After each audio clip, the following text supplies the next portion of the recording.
It's Peri Pakroo here. I think we're seeing Ayanna, who just joined us. We've got a really full meeting room over in our Zoom meeting in our Supercharge Your Vote live stream. So welcome everybody. And first I'd like to welcome Ellen, my co-host from the New Mexico Humanities Council. I was so excited I've known Ellen for so long, and Ellen, we're finally working together. It's so exciting. It's really exciting to me, and thank you so much, Peri, and to Pyragraph for making this happen. Well, you bet. And you and I have been talking for a while about all kinds of like collabs and working together, and you've been like, I haven't said this to you, you've been like a technology hero of mine for a long time, so it's really kind of exciting to be doing a techie kind of thing with you. But we were specifically talking about voting related events, and I'm so glad we got to, like, we're doing one, and I think we're talking about like doing more beyond this, right? This is our maiden voyage. Well, and this is such an important year to talk about voting, especially because it's the centennial of the passage of the 19th Amendment, and so looking at the involvement of women in politics. And I did want to say thank you to the Mellon Foundation and to the National Endowment for the Humanities for funding the Democracy and the Informed Citizen Initiative, which has the goal of fostering discussion around how journalism and the humanities can foster an informed citizenry. And we do ask everybody who's watching today to visit our website at nmhumanities.org/democracy2020. We have some great giveaways today. I know you have giveaways. Really fabulous giveaways and abundant giveaways. You can make as many requests as you want, and give us some feedback on how we're doing. Sweet. Thank you so much. We'll hear more about the Humanities Council and what you guys do. And Ellen was kind enough to bring in a number of kind of scholars and people who are knowledgeable about voting history and the suffrage movements, plural, and especially with a focus on New Mexico, which is where we are all broadcasting from. I would also like to welcome another couple co-hosts, and everybody may see, people who are watching may see a whole bunch of people in the background in the Zoom meeting, and I'm going to try to take them a little bit in order of who we're talking to, so please don't feel you're being neglected. But I'm going to first bring in Ruth and Ayanna. Now, I saw Ayanna earlier. Is she still here? But I'd like to say hi to both of them. I'm here. Yay! From Coffee and Creatives. We've collabed on other things in the past, and I'm here, representing Pyragraph, which is an arts publication I run, and so I'm wanting to reach out to the artists and creative people in the world, both in New Mexico and our city and beyond. And Coffee and Creatives has a direct line to a lot of those folks because they offer such great resources and a community and a meetup group and a Facebook group. So Ruth and Ayanna from Coffee and Creatives, welcome and thank you for coming. Hi, Peri. Hey. Thank you for having us. We're really happy to be here. This is such a welcome change to the strange new everyday that I'm experiencing. So I'm really happy to join you guys and see my good friend Ayanna over the video once again. We just had a really fun meeting. Was it last night? Thursday.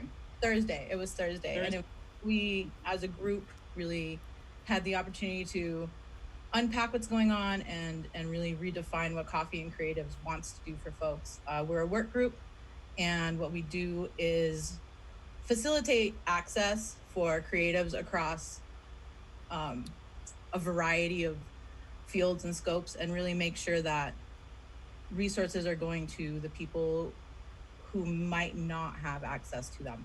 And so there are a lot of really complicated conversations around that sort of set of goals, but well, you meet them where they are, and that's the thing I love about your meetings, is that they're so practical and people come with real world problems, and the group, the community, there's the experience and expertise is there, and it's so active there, and it's easy to make it happen when you can just say, hey, let's sit around a table, have a cup of coffee, tell me what you're doing, what problem or challenge or obstacle you're experiencing, and then really just be open for feedback. And like what comes out of that just very simple conversation is also, as you say, very practical. We're a solutions oriented organization, I would say.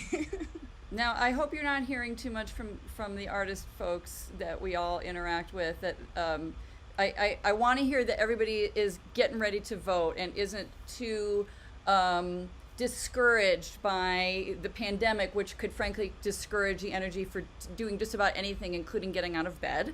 And that's kind of why we wanted to like do a motivational type virtual event. But you know, negativity and divisiveness in politics, I'm wanting to break through that as much as we can and try to just motivate folks and make it easy and make it fun and make it kind of like a community group effort. And so I don't know if how much I'm all for that. That's ever discussed at your meetings and such, but I want the artists out there to feel we need them. You know, we need the creative voices. All we're doing is consuming media now that we're sitting around. So I'd like to just go ahead and point out that everything that you're consuming, from the books to the podcasts to the movies and the TV series that suddenly we have a miraculous amount of time for, those are all creative efforts, and those are very high level creative efforts. But the reality is that as much as this current situation has peeled back the curtain on a number of issues, one of those is the fact that creative work is very often undervalued, which creates a very poor community, when in fact creatives hold a lot of power. Yes. Period. Yes. And they define culture, and we want to empower people to set their own value and set it practically and highly enough to acknowledge the amount of effort and time, labor, love, tears, blood that go into creating something out of nothing, and then sharing it with the world. Indeed. Creatives are also sensitive beings, and it's, you know, some of the more negative aspects of political discourse. You know, that's the group of people that I see struggling. When I say I see, I, you know, of course mean social media and my window on, you know, my group of so many of my friends, and it can be discouraging, but I would like to turn the page on that as much as we can and try to just I don't know. It's an ongoing process. That's the thing, you know, we have to stop thinking about this binary, like it's happening, not happening thing. Like people always have needed support, but there have always been support networks. So, yes, you know, as an organization and just as, you know, the moderators and the founders of Coffee and Creatives, we really feel that it's our place to help, as practically and directly as possible. And it's an organization that is incredibly, as you know, Peri, kind of loose in the middle. Like we don't have an org chart. Like we don't, you know, we're not a 501c3. We're just a bunch of people that want to create an opportunity to figure some stuff out. Yeah. Right? And everybody should have access to it. And the idea of providing like a channel for information to just shoot through, in my mind, like given what I'm interested in, is like super important and valuable. Yeah. But Facebook group, we used to be an in-person work group, but that's not a thing anymore. No, I mean, I know. You know, I'm a business consultant, but so much of my work is with artists, and it's a different approach. It's not. I'm not gonna, you know, drag them through a lot of profit loss reports and break even analysis, and you know, it's a different deal. So anyway, welcome to all you creatives out there. We're with you, and we're here today with Pyragraph and New Mexico Humanities Council to try to supercharge your vote. And we've got a number of people to talk about voting history, the suffrage movements, especially with a focus in New Mexico. And if you're watching on YouTube, there's a chat, and if anybody has questions, you can throw stuff into the chat. And I don't know if, Ellen, you're watching the chat. Maybe if anybody keeps an eye on the chat. I've got like about 500,000 windows open. So I am not looking at it right now, but I know it is there. And I have a happy helper in the other room too, so I'll throw anything I see your way. Awesome. And also to mention, like Ellen and I were talking about earlier, we envision this as one of many future events, and we'd love to, you know, if anybody has ideas for other guests who have insight into voting issues, voting rights, the fight for voting rights. I did, you know, a little. I got sucked into a wormhole of reading more about voting rights last night, and like increasing my, you know, improving my knowledge and reminding myself of like how many stinking years it has taken for certain achievements to be gotten. And, you know, and here we are in the middle of further efforts to disenfranchise so many people. And, you know, the fight goes on. And so I just feel especially motivated to spread the word about all of that. And if your vote didn't matter, they wouldn't be trying so hard to keep you from doing it, right? Right. And on that note, I would like to bring in Gordon Brunitsky. Dr. Brunitsky is an anthropologist, and for the last 25 years, he's been working with Indigenous people all over the world in performing arts. So another one, fostering creative professionals. And for more about Gordon and his work with Indigenous performers, you can visit his website at indigennow.com. I've been practicing. But today we're talking with Gordon about Miguel Trujillo, because you know, women in New Mexico got the vote. Well, Georgellen and Eileen are going to tell us more about that, but they got the vote 100 years ago. But Native people still didn't have the vote then, did they, in 1920? They did not. So do you want to tell us a little bit about I would be happy to. Miguel Trujillo is New Mexico's unknown civil rights hero. I'm certain that most of the people in this discussion have never heard of him, but they should. Briefly, when New Mexico became a state in 1912, people not taxed were denied the right to vote, and they meant Indians, even though Indians got the right to vote in federal elections in 1924, and even by 1924, about 2/3 of all the Indians already did have the right to vote, usually through treaties. But it was odd because New Mexico Indians had been full citizens of Mexico when New Mexico had been a part of that. And people tried to register, Native people tried to register to vote in the 20s and 30s, but were discouraged. There was a great deal of pressure to keep Indians from voting, frankly, because New Mexico was a Republican state. And it was thought that adding 50,000 voters who were likely to vote Democratic was not a good thing. So Miguel Trujillo is the man who made that possible. We elected Deb Haaland from Laguna Pueblo as one of the first Native American women to Congress. Senator Pinto, whose Navajo died recently, one of the longest serving state senators. There have been other Pueblo and Navajo state legislators, and they all knew that it was because of Miguel Trujillo that they were able to achieve what they did. Miguel was born at Isleta Pueblo, and through an odd historical circumstance we can't go into here, he became a member of Laguna Pueblo. He was raised poor, helped support his family, was encouraged by teachers at what was then the Albuquerque Indian School, and ultimately became a teacher. And then when World War II happened, he enlisted in the Army, and ultimately served in the Marines, and ultimately served in the Pacific Theater with considerable distinction. And when he came back in 1945 from the Pacific as a Marine, he realized that he was not able to vote. And he discussed this with, among others, the Pueblo Council, which was not wildly supportive of what he was doing for historical reasons. But he also discussed it with Laguna Pueblo's tribal attorney, who was Felix Cohen. Felix Cohen is the pioneer of American Indian law.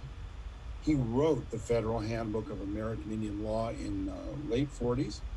And in fact, it still serves as the fundamental document of Native American law in the United States.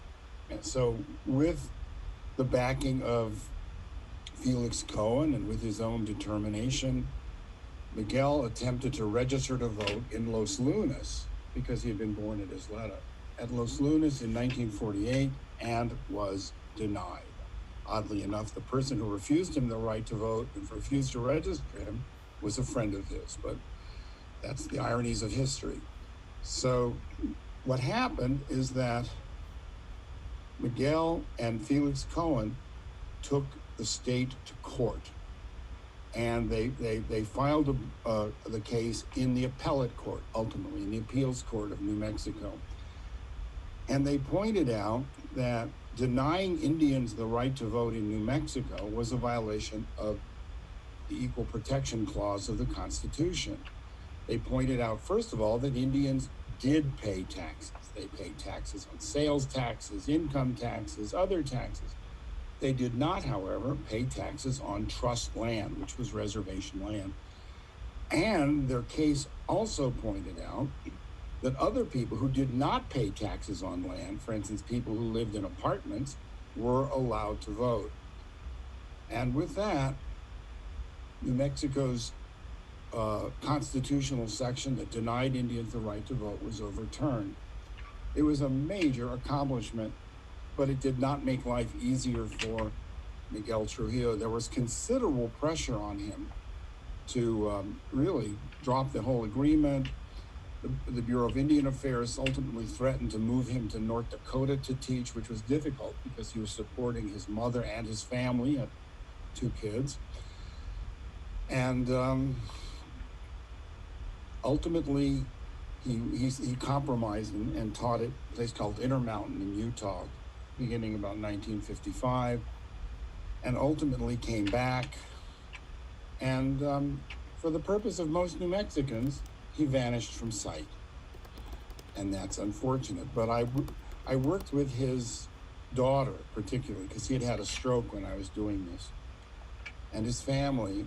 And I made a promise that I've always kept, which is that whenever I would have the opportunity, I would let people know what Miguel did. And there's actually going to be a Miguel Trujillo Day at the state legislature, August 3rd, probably, virtually. Cool. And there's talk about doing more about him. But I think his time has long since come, and his daughter is now deceased, but I've promised her kids. She's deceased, but Miguel's son still lives at Isleta, and I promised him that I will always let people know what Miguel Trujillo did, what it cost him, and how so much of New Mexico political history is on his shoulders. Again, Deb Holland is well aware of what Miguel did. Actually, they were at the same village of Mesita. And so with that, I see that my time is up. Well, Gordon, I wanted to say thank you once again for coming out and telling this story. And because of your work, because you were the one who told me about Miguel Trujillo, and I started learning about it. And that was definitely the inspiration for what we have on our giveaways. This is a little button featuring Miguel Trujillo and Nina Otero Warren. No, it's Nina Otero Warren. And we also have the T-shirts available. Again, these are by request. Go to nmhumanities.org/democracy2020, and you can just request one of these for free, your own T-shirt featuring Miguel Trujillo. And just let us know how you supercharged your vote. Did you check your voter registration status? Did you register to vote online? Did you request an absentee mail ballot? How are you protecting your vote this year? So Miguel Trujillo fought for the people to be able to have their voices heard. So thank you, Gordon. Say again, for inviting me. Gordon, one more. What year was it that he filed that lawsuit? I'm sorry, remind me. 1948. 48. Amazing. Long after women got the right to vote, actually. But yes. Right. But before the Voting Rights Act. Yes, exactly. Well before. Some women got the vote in 1920. True. Not all women. Right. Especially women of color. Women of color did not get the right to vote, and essentially until 65. True.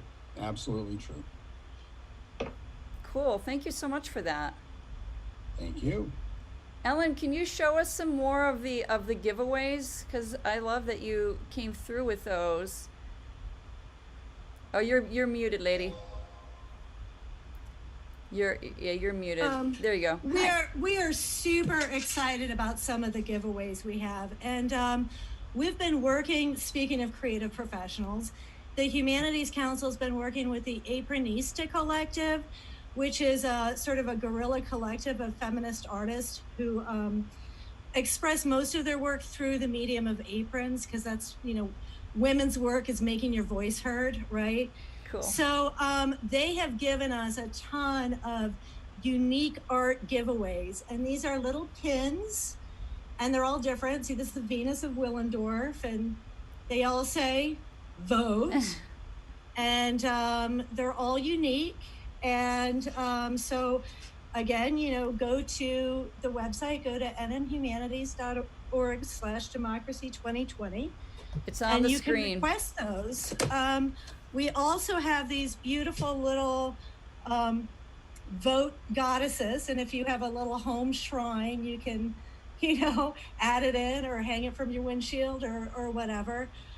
Again, they're all handmade, they're all unique, little hand-decorated ceramic vote goddesses.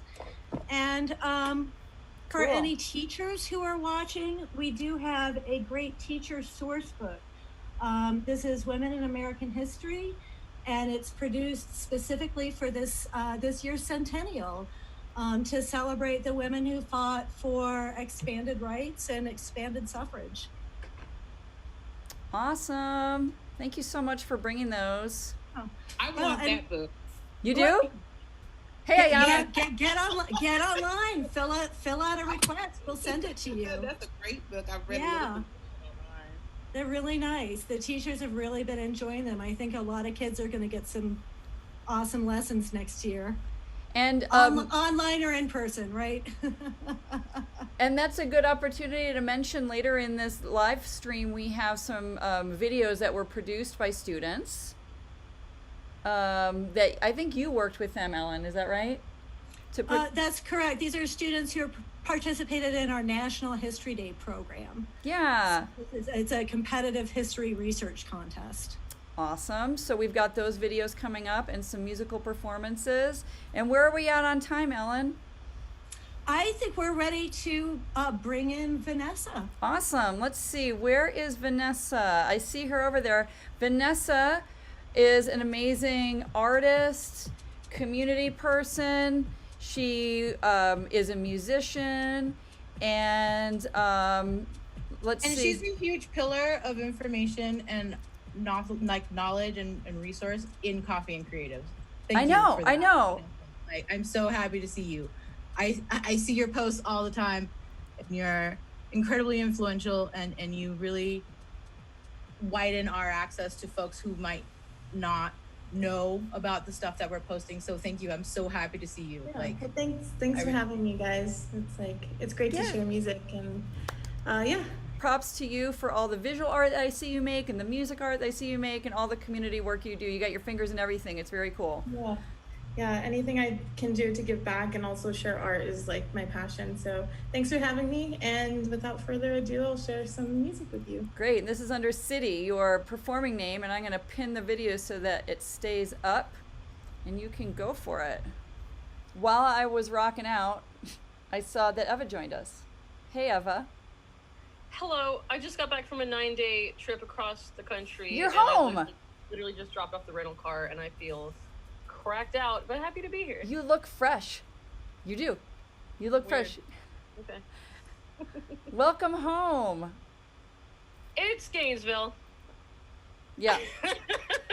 I don't know if it's home, I'm but s- here I am, and it's good to be rooted and sitting down on the car. But I- while I was driving around, though, I made a little voting video. Yes, you did. So let me just introduce Eva Avenue. Hold on one second. I'm pressing a bunch of buttons here. So Eva, for anybody who is watching who doesn't know Eva, you're Pyragraph's first managing editor, which is so exciting, and now you're art director. And you've been making videos, especially the canceled shows video series, which has been really, really fun. And I don't know, we've collabed on like so many things. It's been great. And then the video that you're about to show, but it started with the voting guide the illustration. The illustrated Supercharge Your Vote, guide. Yeah, and you were like, hey, could this be a video? And I was like, that's genius, turning a little graphic into a video. Can I show it really quick? Here. Yeah. I did queue up the video that you made. We had no microphones. We weren't prepared to do this. We didn't know. I had to project over the Nashville atmosphere. But I think it came out great. I think it did too. So is everybody ready to watch a video? I'm going to put that on right now. Here we go. Hey guys, huge election coming up. And you got to make sure, am I registered to vote?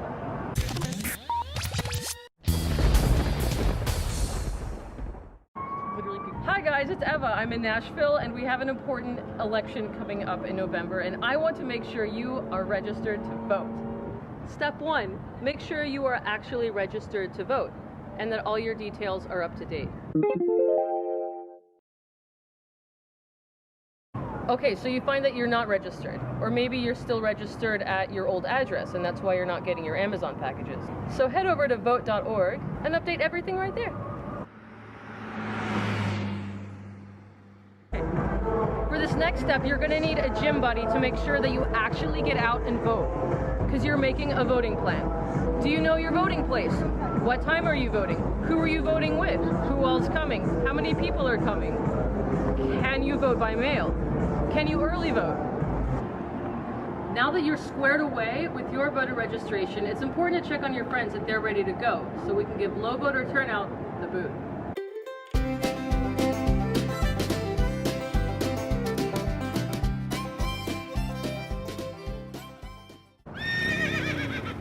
Registered. It looked great. Cool. It really did. Thank you so much for doing that. Sure thing. Thanks for airing it. And thank you for doing the canceled show series. Like, thank you. Oh, you watch it? I do. Yeah, you'll notice I'm pretty late with the episode 5, but No- it is No pressure, no stress. Like, I I, some real good stuff coming my way, and it's been worth the wait. But thank you for saying that. oh yeah, no, it has, like, I've chuckled deeply at it, and I really appreciate that. It's a good series. It's the right series for our time. It's the appropriate tone. Like, it really, I'm, it's not about me, y'all, but No, it is. like my like slate of concerts that I was looking forward to because they were like seminal to a concert goer like me. They're Gone. gone. Yeah. Fuck. Yeah. They're gone. It's very upsetting. That's all. But so thank you for acknowledging what it must be like for a musician to suddenly experience the same thing but from the other end. Whereas I was going to be perfectly happy to like literally hand cash, hand over fist, right, to attend. Like, that's someone's income. So Yeah. Yeah. yeah, it's, On, It's so you true. used the word seminal. I You did. said this was seminal. You know the root word of seminal is semen. For women who use the word germinal, darling. Your elders. I love You're that welcome. so much. Done. Yeah, Vocabulary updated, check and check. Thank you. you're welcome. Writing it down. No, when you started the series, things were so much less certain, and I don't want to say that there's any clear path now, but now it's such a different mindset than it was in mid-March when like everything was getting canceled, nobody knew what was going on, and now I don't know, now I feel like everybody who is in like music or performance or any kind of like in-person cultural event spaces is firmly in problem-solving mode, and I don't know. We're not there yet, but we're starting to get somewhere, it seems. I hope. I miss live performances, live experiences so much. So much. But yeah, if you want to check out the canceled shows, it's at pyragraph.com. It's at our YouTube channel. There's that 5th episode's coming out any second. Any second. Just a couple more moments. Well, I appreciate you joining us too, because I know you just literally got back from your trip, Eva. So thank you so much. Anything for the cause, Peri. Man, I appreciate that. So what happens next now? What happens next? Ellen has something queued up, I believe. Yeah, so up next we have, we're going to be joined by Eileen Van Wye, and I am just trying to bring her in here. Great. And Eileen, are you there? I am here. Oh, fantastic. There you hear are. Nice to Eileen. see you. Thank you. All right. Let me just introduce you really briefly. Eileen Van Wye, and are you calling in from Las Cruces? I am in Las Cruces, yes. Fantastic. Well, welcome. Thank you. So Eileen grew up in rural Minnesota, and education was important there, and got her involved in teacher education. She worked at a state university in Minnesota, and then was with the College of Education at New Mexico State University. In recent years, she's become more engaged with promoting fair voting and democracy through the League of Women Voters of Southern New Mexico. And she's currently the co-president. So thank you so much. And I understand that you've been working on commemorating this year the Centennial of women's suffrage in New Mexico. So could you tell us a little bit about what you're doing? Yes, I would love to, but before I do that, I just want to mention a couple of things about the League of Women Voters. We have a website that you can go to throughout the country, throughout the nation, and it's called vote411.org.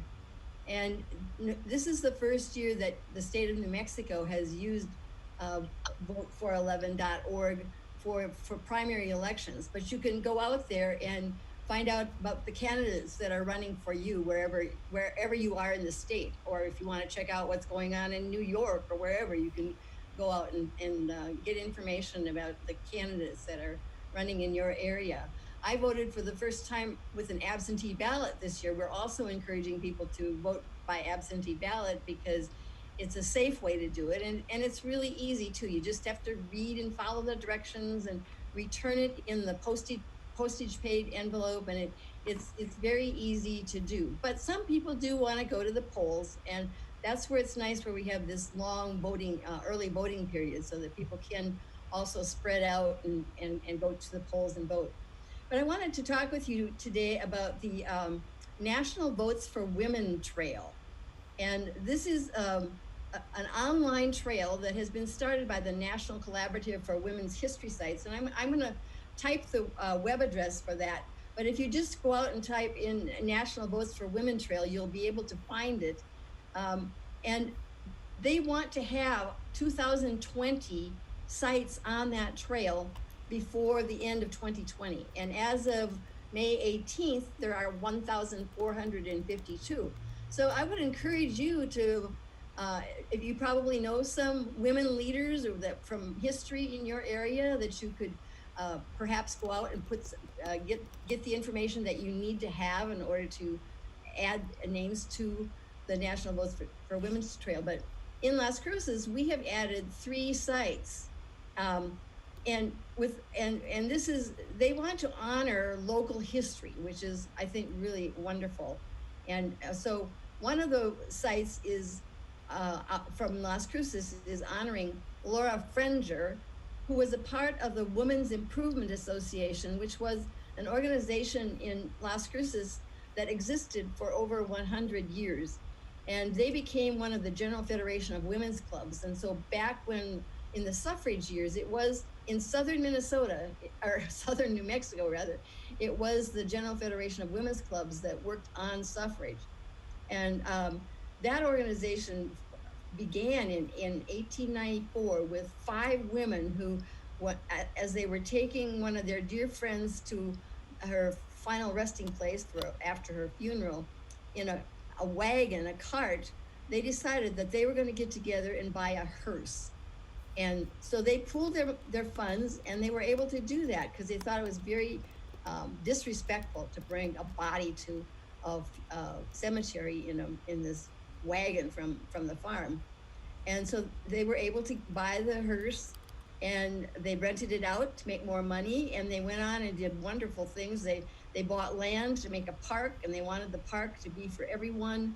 They brought a sprinkler system to kind of wash down the streets, because you can imagine how dusty and dirty and unhealthy it was to live in a community that had just dirt streets. And so Laura Frenger became active at the state level and at the national level. And she, in 1917, was asked to send a telegram to President Woodrow Wilson saying, pass the 19th Amendment, pass votes for women. And so she's, that site is on the National Votes for Women's Trail. And then there's a woman named Clarabel Williams who was born in Texas. And she was the first African-American woman, the first African-American in total to graduate from what is now New Mexico State University. And she had a bachelor's degree in English. And she was not allowed to come into the classrooms. She had to sit out in the hall and listen to the lectures from out in the hall just because she was Black. But after she graduated, she taught in an elementary school here in Las Cruces for over 20 years. And in 1961, New Mexico State University named a street on the campus after her. So it's Williams Street. And then in 2005, the English department renamed their building so that it is now called the Clarabel Williams Hall. And another leader, and so Laura Frenger was one of the earlier ones, and then later on in 1937, after Clarabel graduated from NMSU, she became active in the area. And then Maria Gutierrez Spencer was born in Las Cruces, and as a child, she was punished in school for not understanding English or speaking English. And that experience led to a lifetime mission for her to be sure that Hispanic and Native American students would receive a culturally and linguistically relevant learning experience. And she graduated from Berkeley with a degree in Spanish and Latin American history in 1941. And in 1963, she moved to Silver City and got a job as a traveling Spanish teacher. But then in 1967, she got a grant to write a bicultural orientation and language development program. BOLD was the program was called. And it was so successful that the Spanish-speaking students were outperforming the English-only students in the area.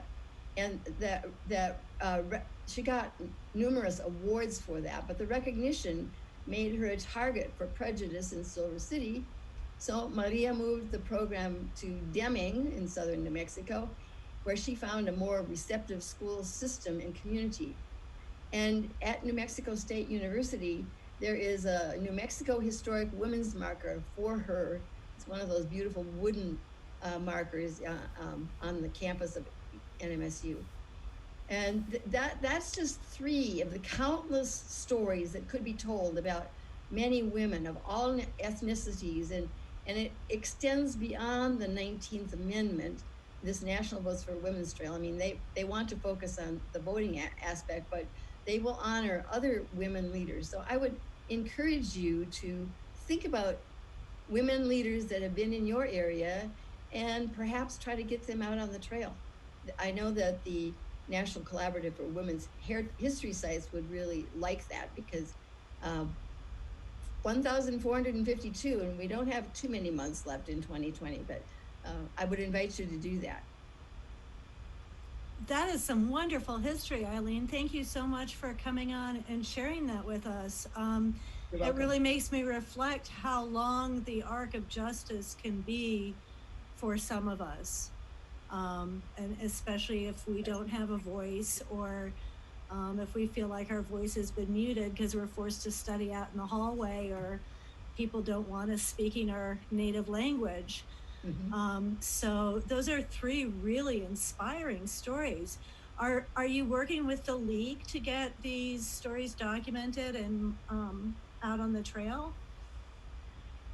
Well, I guess as the co-president, I'm working with the League on that. Actually, the Women's Improvement Association, we've applied to get a marker for which is now Pioneer Women's Park here in Las Cruces, and we're working with the Progress Club, which is a General Federation of Women's Club, on that, and we're optimistic that we'll be getting a marker to recognize that, and we'll have some kind of an unveiling event after it arrives. If communities, I mean, and I did put up the link on YouTube. It's in the YouTube chat. I did too. And it looks like Pyragraph put it up too. Yeah. You've got some wonderful elves there. Right. So I was wondering if communities do want to add, a woman that they want to honor who's fought for civil rights or fought for suffrage, or who has represented the community well as an elected official. Is there a cost? What is it? Difficult? There's no cost to put that up there. Okay. You go out and you'll find the application process out there, and you'll want to have documentation for what they have done. They don't want just any name to go up. They want these to be women who definitely did make some contribution to the history of their area. So, but there's no cost to it. Fantastic. That is great to know. And I'll look forward to doing a women's history road trip sometime next year. When we can all travel again, right? Come to Las Cruces and you can check those out. Absolutely. I want to go see the wooden marker that you were talking about. That sounds great. It's a beautiful marker. I had the pleasure of discovering Pioneer Women's Park in November when we were all right permanent bands, and we just, we wanted a quiet place to walk and, eat some food before we came back to Albuquerque, and it's so charming. As soon as you said that name, it's one of my favorite places, and it was just such, I feel super happy that I got to check out exactly where you're talking about. It's really, really nice. Well, thank you for sharing that, Ruth, because it is a charming park. And they were so forceful about making sure that it was for everybody. It wasn't supposed to be for the richer folks in town, but it was supposed to be for everyone. And they did. Everyone did go there. It was just called the park then because it was the only park in town. And there would be ice cream socials and meetings and concerts and all kinds of things that would go on in the park. Super cool. I love history road trips. My kids get annoyed when we're driving and then I've got to pull over to read the thing. So I will say in New Mexico, and if anybody wants this, I think I put it up on our nmhumanities.org/women 2020 page, which is our women's suffrage information page. But there's a whole spreadsheet of all the markers commemorating women's history, the highway markers. So if you just want to go, they're not all suffragists, but there's a lot of medical professionals and teachers and midwives and curanderas, and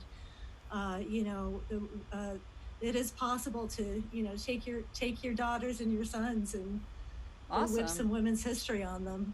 Right.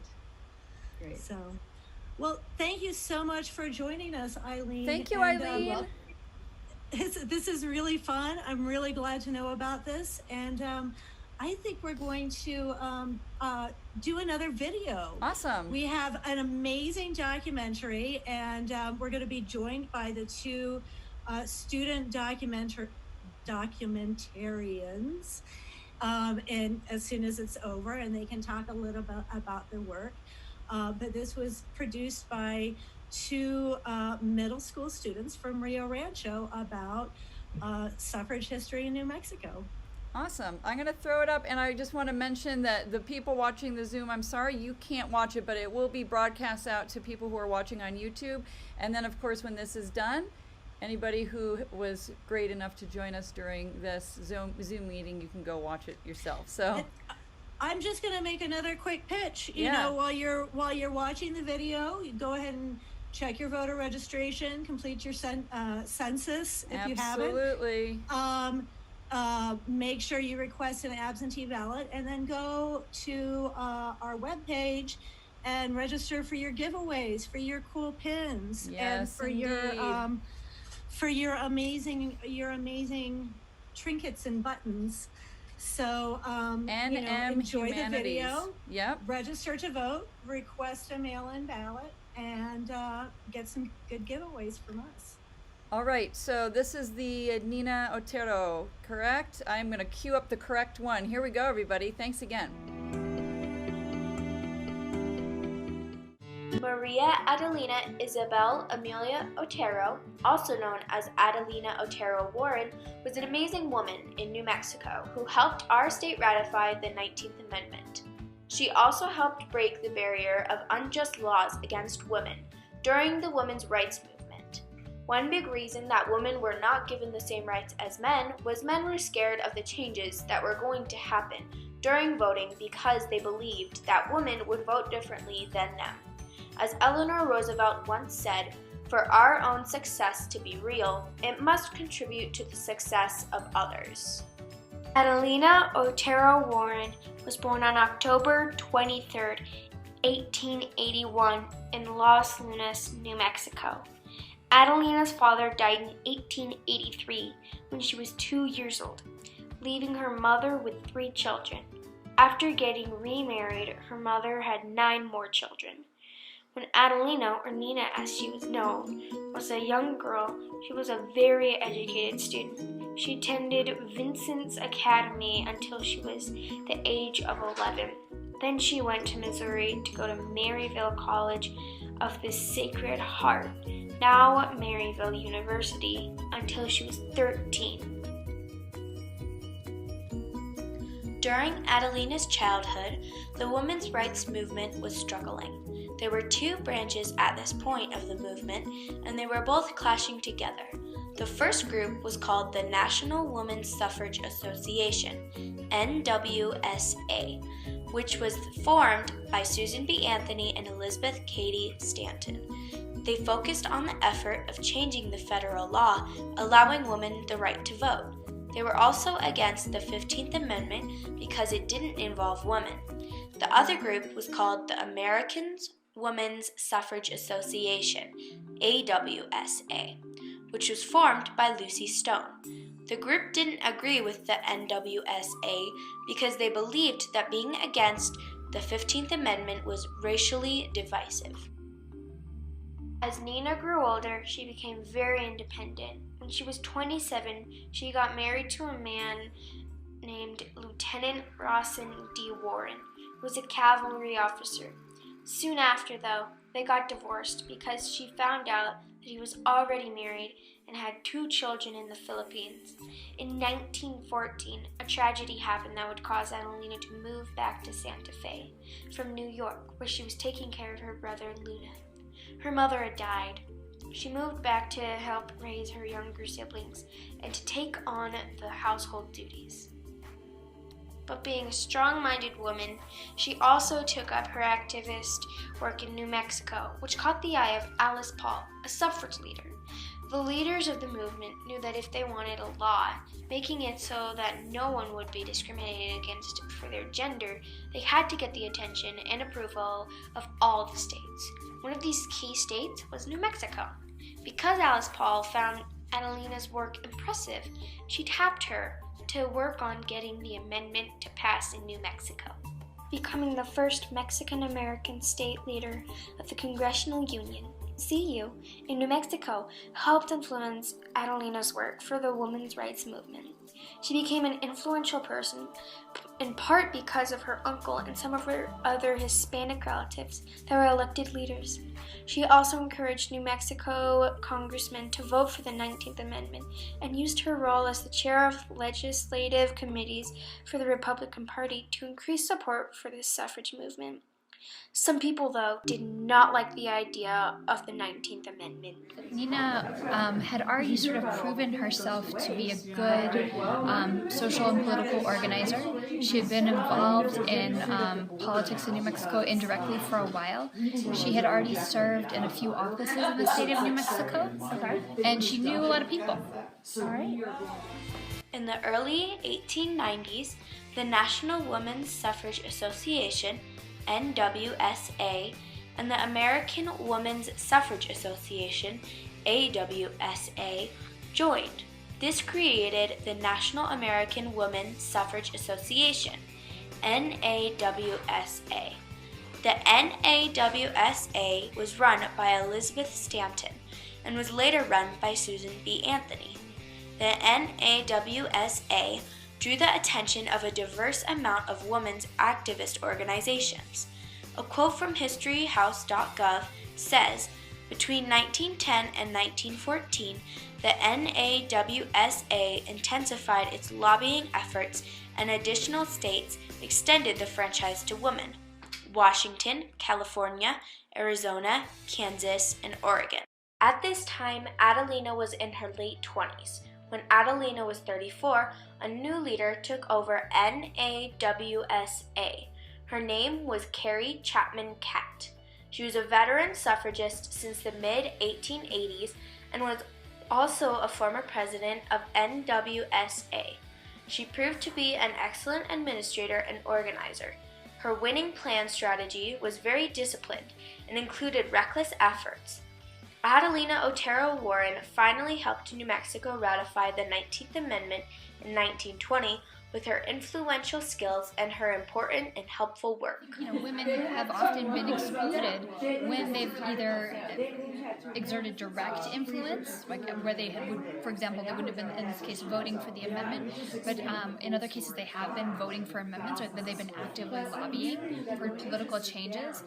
They aren't named because they aren't seen as political actors, because they aren't understood as such, right? And I think that she was not elected to office at that time.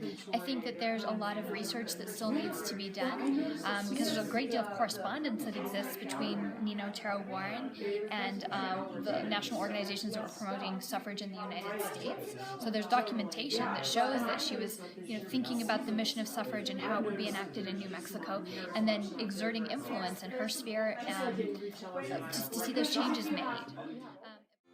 When Adelina was 37, she got a job as superintendent of public schools in Santa Fe County for 11 years until 1929. During this period, she helped to improve Hispanic communities. Adelina Otero Warren also was chairman of the State Board of Health of New Mexico, a member of the executive board of the American Red Cross, and director of the literacy program of adult education for the state under the Works Progress Administration. Right, so the question of looking for and finding these figures, especially women figures, especially figures who are on the margin, is so important. Even though the 19th Amendment is now a law, the equality and the rights of women are still being questioned today. For example, the Equal Rights Amendment, ERA, was introduced in 1923 when Nina was 42 years old. The ERA was a proposed amendment designed to guarantee equal rights for all American citizens, basically meaning that all women and men have to be treated as equals. This law is still being worked on today, and some people are starting to say that the law is getting too old and that it may not be legal to make it an amendment. This is something that should not have taken so long to accomplish. Adelina worked hard during her lifetime to break the barriers down and give women rights. Now it is our turn to make that move and change the world for the better.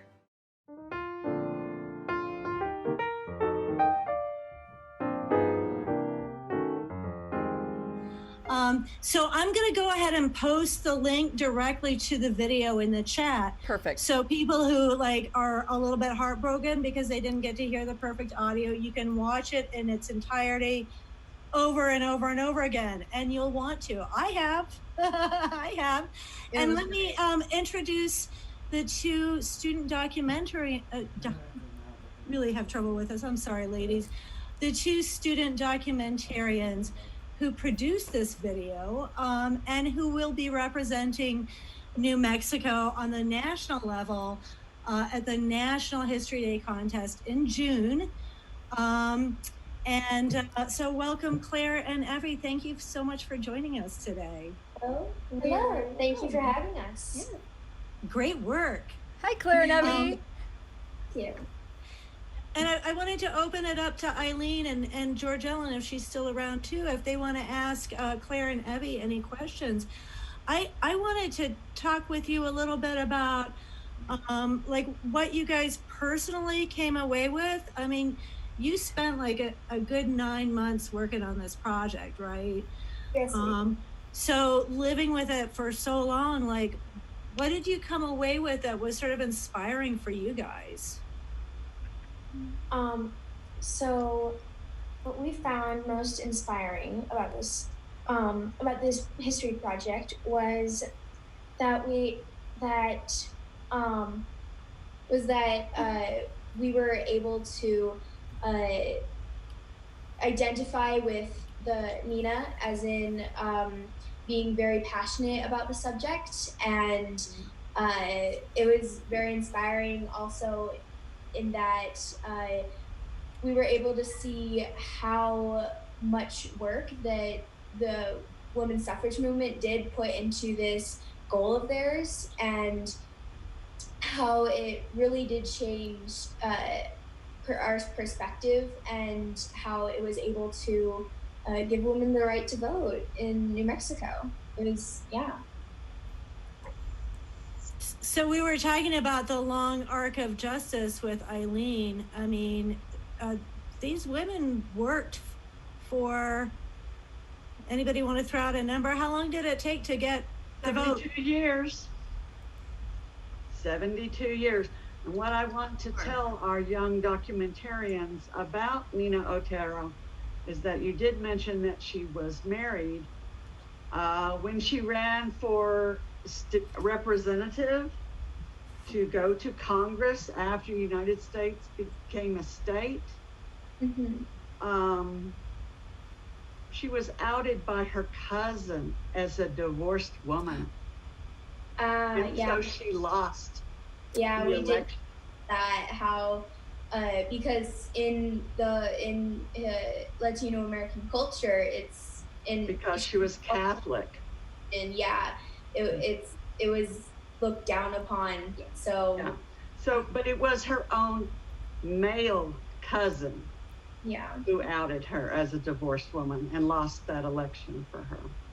I think family home in Santa Fe, the Bergeret House, is part of that National Votes for Women's Trail. It is. That is. Check that out. But I guess I was wondering what the two videographers thought about what it would have been like to be Nina Otero Warren back in 1917, 1920, 1925. It would probably be very difficult. If I were her, I would feel very frustrated a lot, because she did have to go through a lot, and the death of her parents and taking care of her younger brother, it must have been like hard for her, especially if you add on working for like pursuing the getting votes for the 19th Amendment. It definitely would have been difficult. Yeah. And she had to wear a corset. Yes. Never forget what, sometimes women are physically limited from doing their work. Because of how they had to dress, you mean? Yes. Because she had to wear a corset. Yes. So. Well, that was a wonderful project. Thank you for doing that. So it was. I have a question. I have a question for the documentarians also. This is something that I think about as a woman in 2020 versus the women who we always research. Do you feel any comparison to what you go through as a female and what she may have gone through as a female?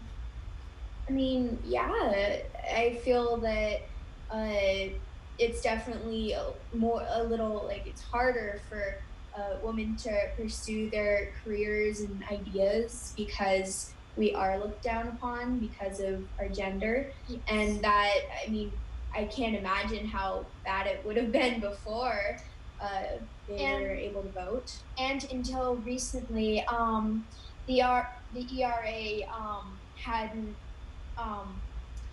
been passed. It hadn't been passed, so women still kind of didn't have as many rights as men did. Yeah. You do have an ERA in the state of New Mexico. Yeah. You've had one since the 70s. Mm-hmm. So Yeah. we're lucky. Yeah.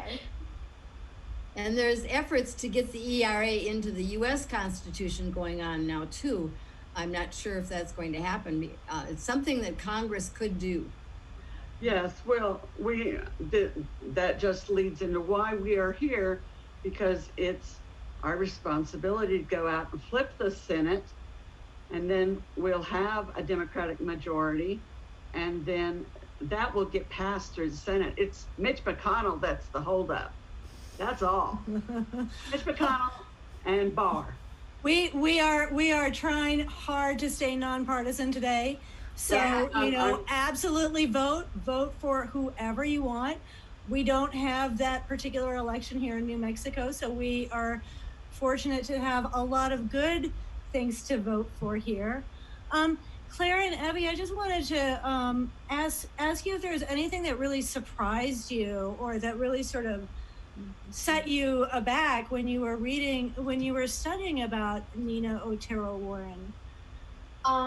One thing that surprised me was her husband had a family in the Philippines. Yeah. He and another wife, 2 children, and were living in the Philippines, and that really surprised me. Yeah. Whoa, I bet it surprised her too. Yeah, we've been asked that question before, and it's always that he lied to her and that he got married again.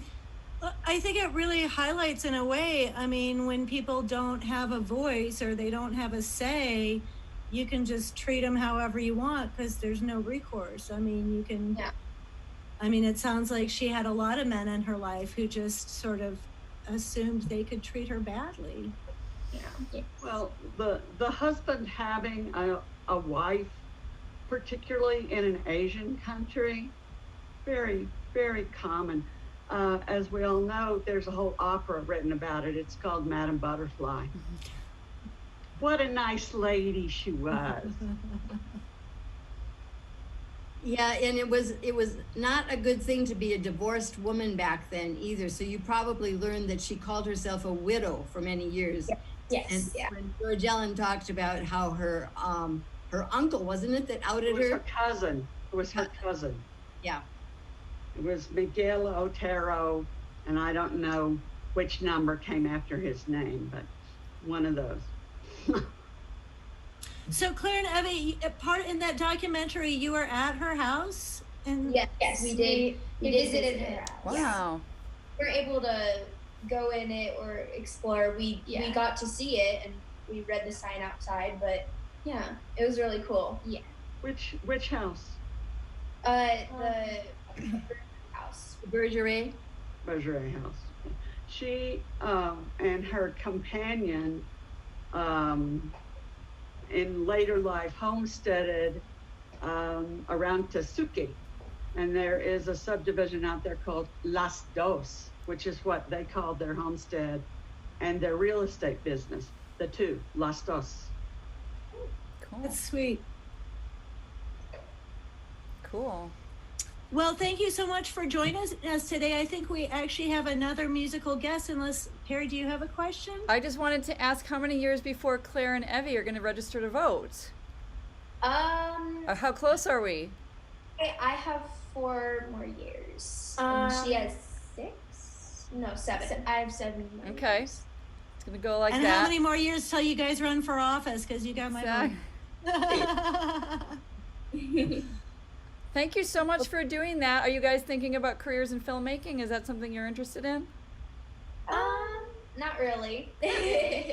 But definitely something to consider. I would consider that. Well, when you can make films and when you can piece video and audio together, it opens up a lot of things, a lot of different projects for you. So you guys did a great job. Thank you. And good luck at nationals, hey? Yeah. Bring home the big prizes. Yes. Yay. All right. That's so great. So yeah, is it time for a little musical break? I think it's time for some hurdle. Awesome. This is Hurdle's practically Pyragraph's house band, and they have shared a few videos with us. I'm just going to share them one at a time. We're going to share one right now. Hi everybody on the interwebs. We're Hurdle, and we want to encourage you to register to vote, and then go vote.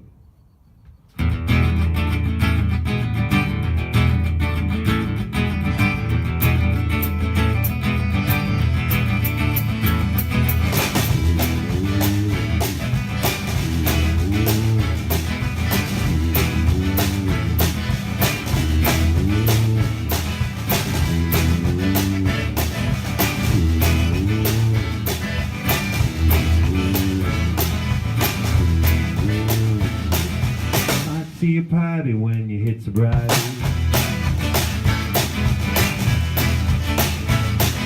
So now sit back and muse while loving me. Keep won't smoke, you won't see me for long. Listen harder, we're singing different songs.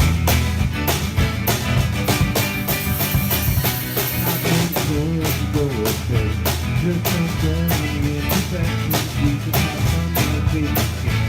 If you want to make connections, I don't care to go upstairs. Just don't tell me imperfections. We can have fun like we can. If you want to make connections.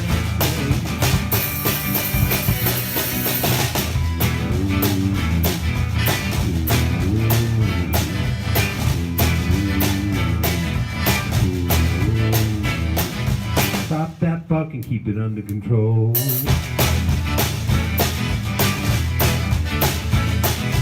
That won't change how this tale unfolds. I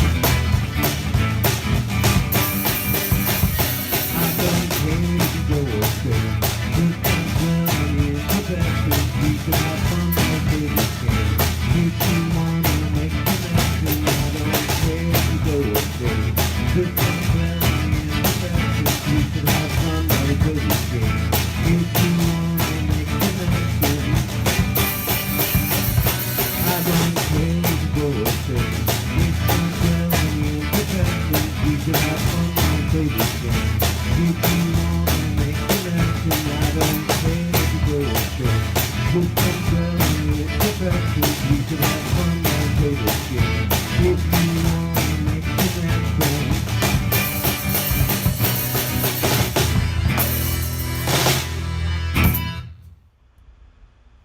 Hey. Okay, so that was Hurdle, and I'm glad you could hear it, Ellen. Yeah, they sound great. Great band. I look forward to seeing them live someday. Awesome. And you know what? I wanted to say, even though Claire and Evie have gone, but you know, with our giveaways, one of the things that we are giving away is this really, whoopsie, it's upside down here, is this awesome 100% cotton Hanes Beefy t-shirt. And it does feature Nina Otero Warren, the woman that we just saw the documentary about here, along with Miguel Trujillo. And, you know, this is a mural that is in downtown Albuquerque that was created by Working Classroom to celebrate citizenship and to celebrate our rights as citizens. And if you're in downtown Albuquerque, you should go. It's on the center, the corner of 2nd and Central. And until I learned about Nina Otero Warren and Miguel Trujillo, which actually I totally learned from my students, because they teach me everything. And so one day I must have been passing that mural a million times. But one day I saw it, I was parking there, and I was like, oh my God, it's a giant mural of Nina Otero Warren and Miguel Trujillo. That's the coolest thing, and I've never seen it, even though I've looked at it 10,000 times. 2nd right? and Central.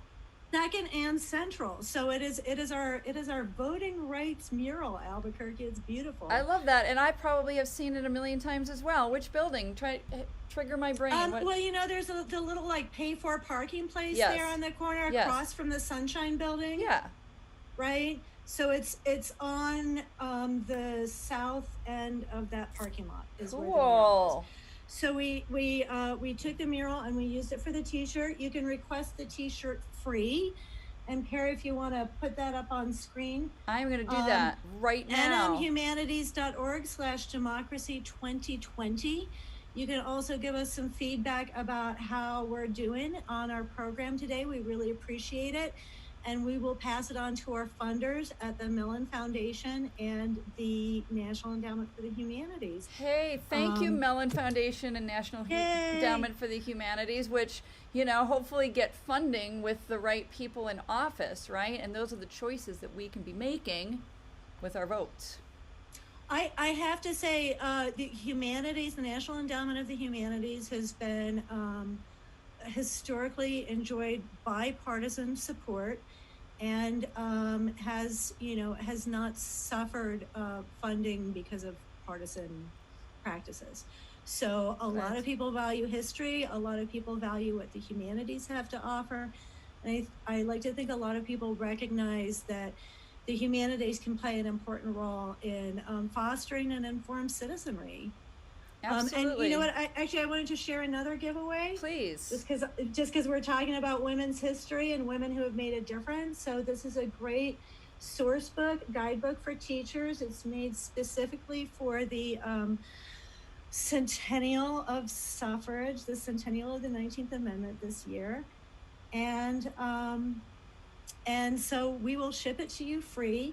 If you go to our website, let us know how you supercharged your vote. If you requested an absentee ballot, if you have completed the census, if you have helped your friends get registered, if you have verified your voter registration information, any of those things qualify you to get any freebie of your choice, up to all of the freebies of your choice. We have lots. We're happy to share, and we're excited about spreading the word about democracy and the informed citizen. Totally, especially. So where do I sign up for this? Yeah, it's on the screen, but you can't see it because it's on like my broadcast side of things. But it's nmhumanities.org/democracy2020. That's it. And I'm sure Ellen has thrown that up on the YouTube chat, so people can see it there as well. I did, but it was all the way back at 3:00. Are people chatting over there? I haven't looked in a little bit. See, the last time I went over there, I lost the thread with some other stuff, and then I hit a couple wrong buttons. So I'm like, stay focused on my windows. Don't follow the chat, because it was kind of cool. People were like saying things, and I love seeing that. Great job on this format. You know how Thanks. I roll. I am a constant observer of how people package information together, and having been a teacher in the past, and now doing work that was done in an office until a few months ago. Yeah. It really is interesting to see how we grow and capacitate to adjust, right, and be able to do things like this even if it's not in person. Yeah, absolutely. But all those skill sets, right, are part of what make us valuable as creatives who are the producers of this type of stuff, right? Like, yeah, Peri and Ellen, you guys are very, very clever, and you have pulled off something that I feel is not only challenging already, but so new. And I feel like we're doing a great job. Awesome. I love hearing that. Somebody asked me yesterday, well, so how are you doing this with the live variety show? And I said, well, I've got this girlfriend, Peri, and she's doing it. That's how I do it. It's awesome. Our skills definitely dovetailed really well on this one. And like I said to Ellen, Ellen, has, through her connections through not just the Humanities Council, but the work that I know Ellen has done for years, she had the contacts for some of these subject matter experts and a little bit more of the substantive side of things. And I happen to be a little bit more invested in like the channel side of things as of late, and it was just a funny coincidence that I was really working on our YouTube channel for Pyragraph when the pandemic hit, and so it only accelerated from there. But you know, anybody who's tried this or watched them knows that there's, you know, a million ways things can go wrong. All of a sudden everybody's a broadcaster, and but this is how we communicate now. And so as you know, Pyragraph, I hope to be a channel for things of interest to creatives, and voting is something that should be of interest to creatives, and I want it to be. And so, you know, that's the audience I want to reach. And it's a good fit, of course, with humanities, you know, creative and cultural and historical topics. I'm all over it. You had mentioned earlier how, you know, creative folks, artists end up being a little bit more perhaps sensitive sometimes, right? So I think this issue of voting, you know, especially now, is a point of like mixed emotions and feelings for people, and you know, feeling the brunt of the type of disenfranchisement that discourages people from engaging, you know. So being able to just provide all the options, you know, click the link, check your registration, it really is a very short process. It is a good thing to be encouraging people towards, just in general, because it can be very demoralizing otherwise to not feel like participation counts. But it does count, and it's not just about like the drama and the high level, you know, federal policy stuff. It's at every level. Absolutely. And to change and shape and contribute to our communities, you know, you don't have to even engage that, but you can vote for your, you know, city councilors and your county representatives and your state senators. And then, you know, go from there. But it does matter. You do count. And it matters. It's worthwhile to spend a couple moments, request your ballot, and then just mail it off. You know? Absolutely. I think Albuquerque, where we live, is a good example.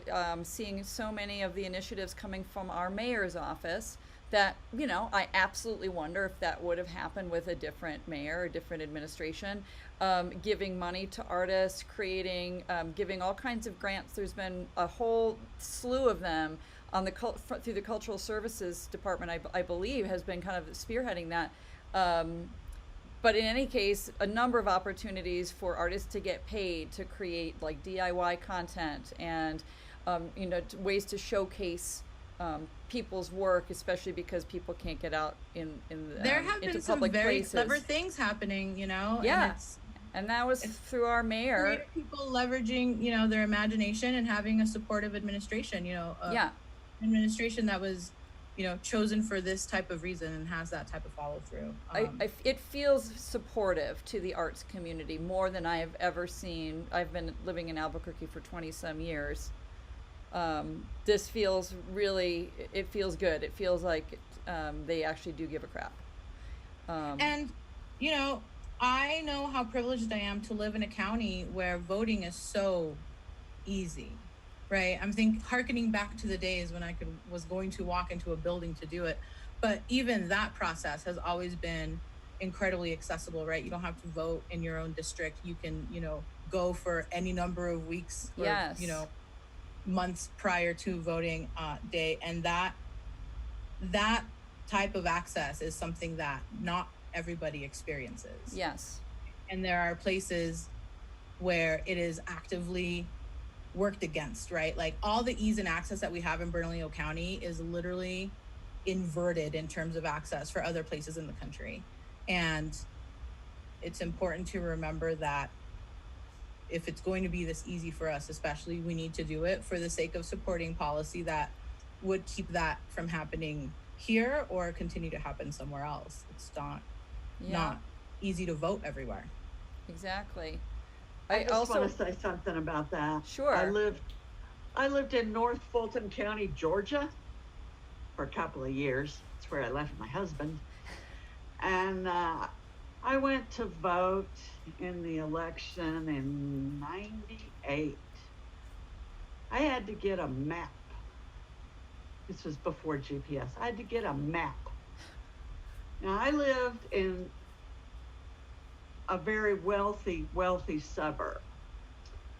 I had to drive about 15 miles to get to my polling place on a dirt road out in the middle of a forest.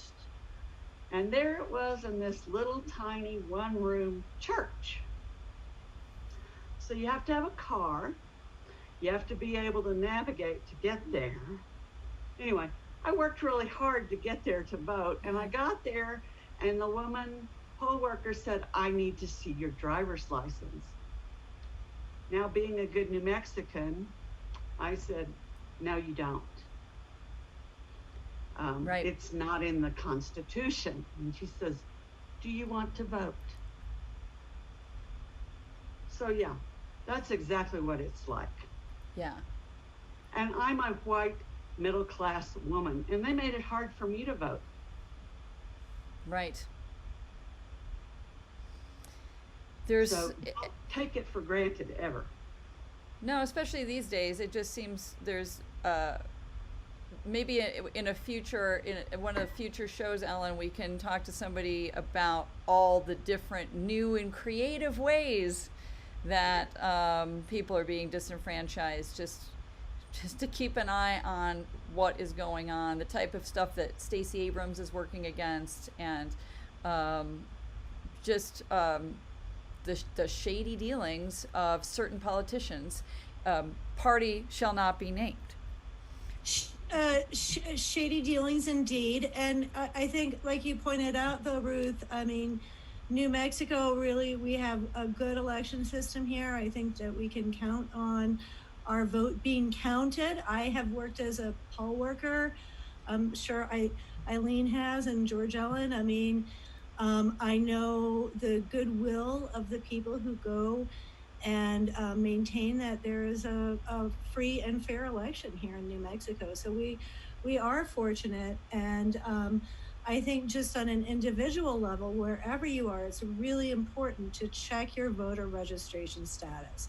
Because if you're in a state where they have been purging names from the rolls, if you have a name that matches the name of a felon or somebody who died or whatever, you might get purged by accident. And then it's very complicated when you go to vote to request what do they call them, a contingency ballot or whatever. And some poll workers give people a hard time.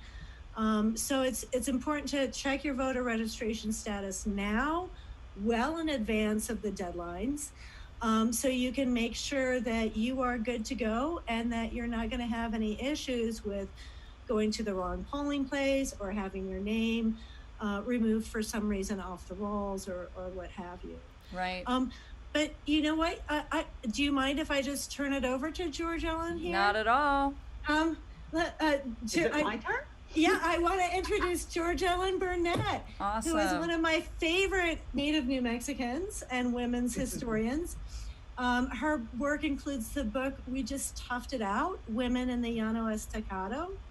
And George Ellen devotes her time to women's history, women's political advocacy, and domestic violence issues. And I also want to note that George Ellen was nominated to the National Women's Hall of Fame in 1998. Awesome. So welcome, George Ellen. That's not near as exciting as you think it is, Ellen. My ex-husband paid $100 for that. Oh, you know what? I bring it up so I can hear the story of how your ex-husband did it. My ex-husband, Hilarious. it was a year before we got divorced, 1998. And we went to Seneca Falls the year before, I think. And I said, we went to Seneca Falls, we went to the Women's Hall of Fame, and he picked up a flyer there. And for $100, you can get your name on the wall. You're not in the Women's Hall of Fame. You've just paid $100 to have your name put up on the wall. So I do have a little plaque, and it's in my laundry room with my diplomas, that's the most important room in my house. So, but yeah, that was close toward our divorce, and he was trying to make up with me, which he used to do a lot. Didn't work. But you were you going to tell us a little bit about Seneca Falls and about Seneca sort of Falls. the roots of the suffrage movement? So glad you asked, Ellen. Okay. A long time ago in a galaxy far, far away, New York State, a young woman who, her name was Elizabeth Cady, she married Henry Stanton, a lawyer and an abolitionist. She was an abolitionist as well.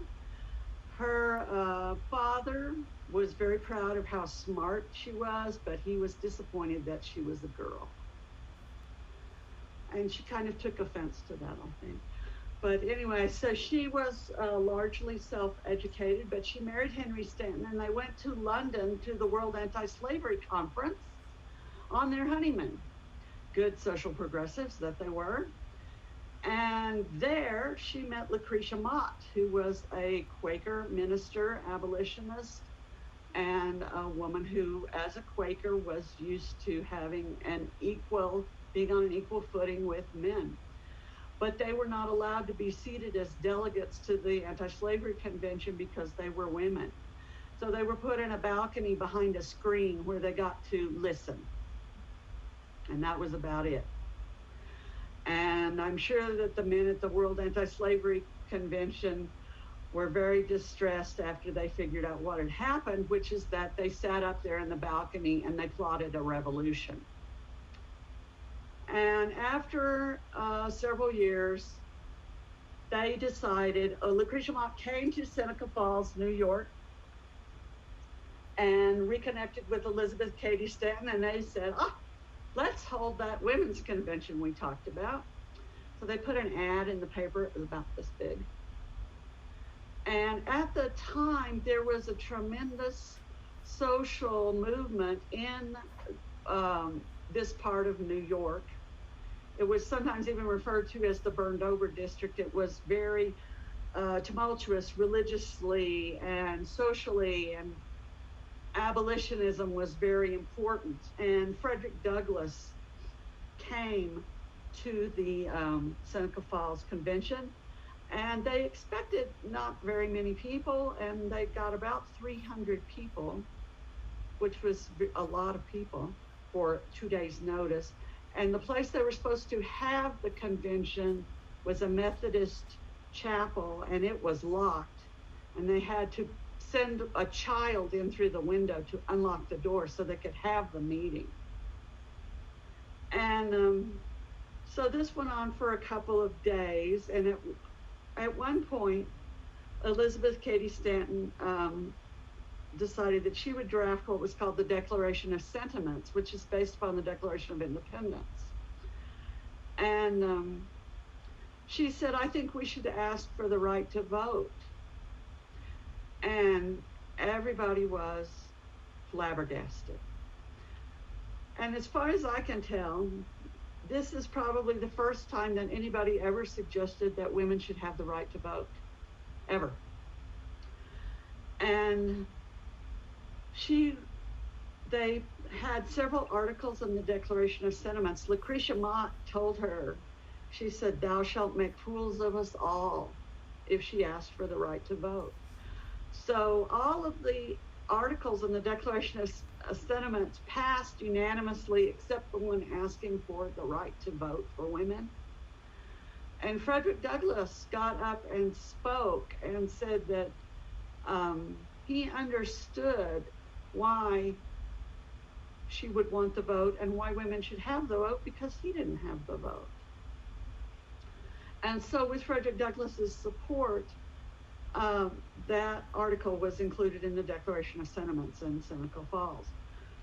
And Elizabeth Cady Stanton and Susan B. Anthony because we are in a tumultuous period again, and we are seeing a lot of scholarship on women's history because of the anniversary of the 19th Amendment. Sometimes they're given a bad rap because, well, they were not really, they were kind of racist. But, you know, most people were really, really, really racist. And so I would say, you know, don't expect your historical heroes to be perfect. They're not. People aren't perfect. So But racism really was something that split the suffrage movement. Our young documentarians were talking about Nwsa and Asa and how they were separated as a result of the 15th Amendment, because the 15th Amendment was the first time that the word sex was ever put into the Constitution.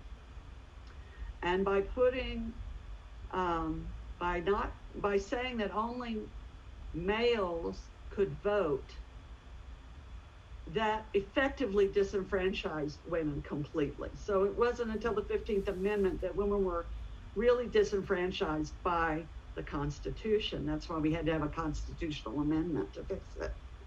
So that disagreement came out as racism, and it's a terrible thing because it split the movement and caused it to be very weak for a very long time, until the advent of progressive politics in the late 19th century. And I just recently watched a documentary on American Experience on PBS called The Poison Squad, which is about the passage of the Pure Food and Drug Act. And I was talking to Ellen about this. She's smiling because she knows the secret. And the secret was the man who wanted to pass the Pure Food and Drug Act couldn't get a lot of political traction. So he went to the suffragists and said, don't you want laws that make sure the food your children eat is clean and pure? And they all said, well, yeah, we do. And so that really, I think, was kind of the first time that women started to organize on a wide scale for something other than, I mean, they had been doing it, but here was something that they could do politically on a national basis. And he went to the suffragists, and I think that they learned a lot from campaigning for the Pure Food and Drug Act. Not addict, act. So, but we were talking about, Georgia, I'm sorry to interrupt, but we were talking about how there were a lot of sort of hearth issues that got women involved in politics in the early years, that there was education was a big one, and you discovered the Pure Food. I know here in New Mexico, banning prostitution was a big reason why a lot of women got involved in politics, because, you know, they saw that as sort of an immediate issue impacting their home front, right? Well, so they would have seen prostitution as a health issue. Not just a religious issue, but as a health issue. I'm older than all of you, so when I got married, I had to have a blood test. And you know why you had to have a blood test in New Mexico to get married? To be sure you didn't have syphilis. Because the purpose of marriage is to have children. And so women were involved a lot in, one of the first things that Elizabeth Cady Stanton began to work for was married women's property rights. Because once you got married, you were a chattel. You went from being the property of your father to being the property of your husband. And you had no right to own any property. You had no right to divorce. You had no right to your children if you did divorce. Your closest male relative was your legal representative. You were called a femme covert, and that means you're dead in the law. In New Mexico, we're we have a very advantageous political system because we had Spanish law. Spanish law recognizes community property. And so women have a legal role. They have a legal identity under Spanish law. So when we were a Spanish and a Mexican colony, we had rights as women. But even here in New Mexico, those rights were later taken away from us. And this book, which is New Mexico Women Intercultural Perspectives, has an entire essay in it about the passage of suffrage, and Nina Otero Warren, but there's also one in here on the Married Women's Property Act and how women fought for that in New Mexico. So don't ever take your political rights for granted, because they can be taken away from you very easily. And that's why I'm so adamant about the Equal Rights Amendment and why that needs to be part of the Constitution. Because until we have an Equal Rights Amendment, you're not assured of your political and legal rights. And you just have to look at any of the Supreme Court decisions that have come down that are working against women's rights. Because we have the right to be full human beings just like every man. And for some men, that's a revelation. Interesting. Well, thank you so much for joining us, George Ellen, and for sharing those bits of history. I always find it fascinating to look at the roots of how we got to where we are today. Yeah. And I think, Peri, we're ready to share a video from the same cohort, the same era. Exactly. I wanted to ask, looking at the fight for more comfortable clothing. Totally. I wanted just to mention something and ask something. Because I'm not an expert in any of this history, but I know a little bit about the Seneca Falls convention or meeting, and how it is, looked at as maybe one of the pivotal points of a divergent between, white feminism and women of color, and some issues between, the racial divide in feminism. And I think it's fascinating to read about the history of that event and what led up to that event, and frankly to look at that and tease it apart in order to find solutions, as opposed to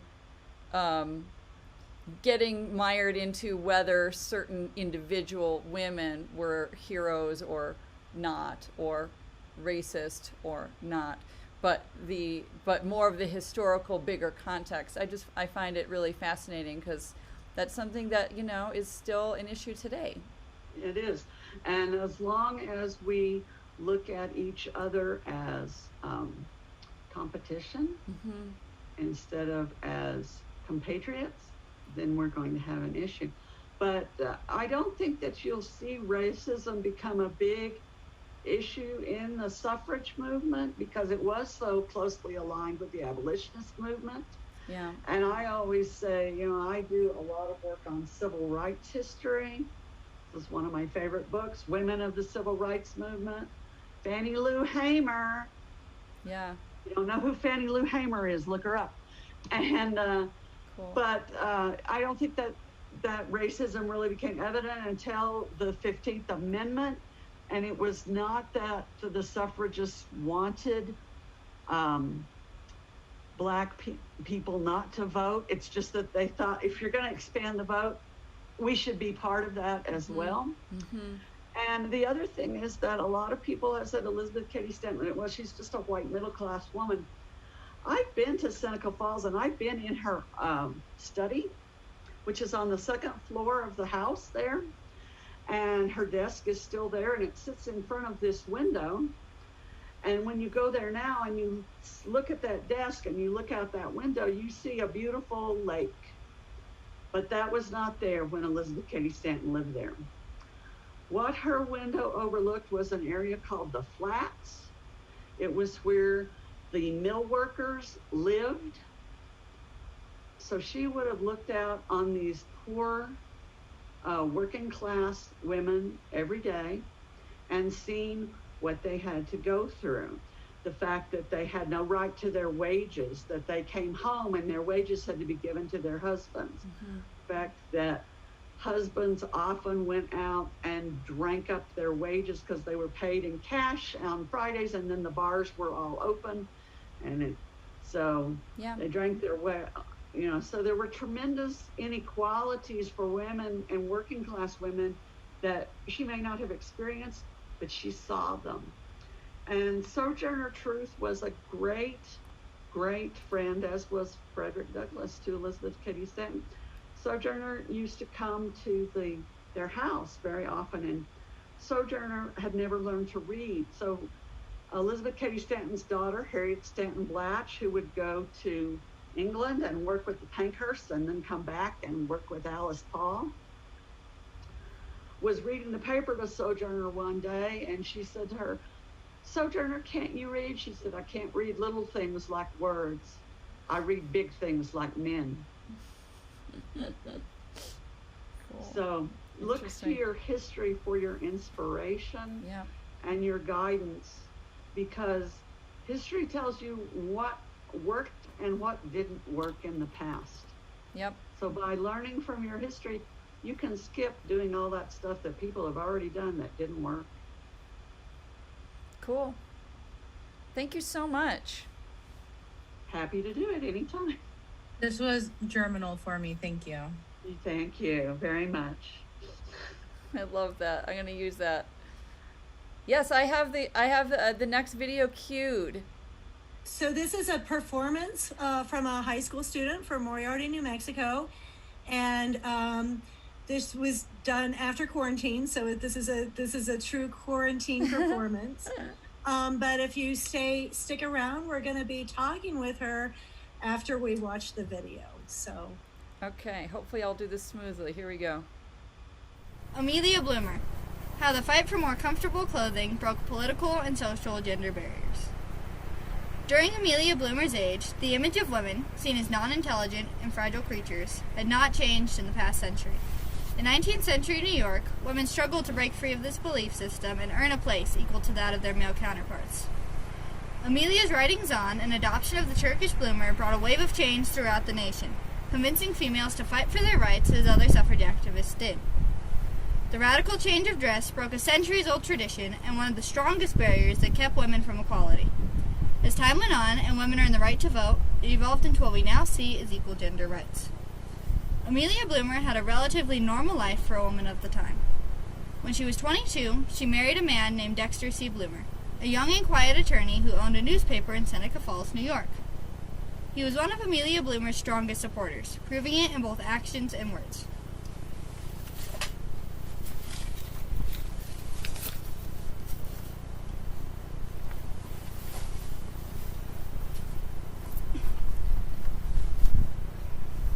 My dearest Dexter, I hope you will return home soon.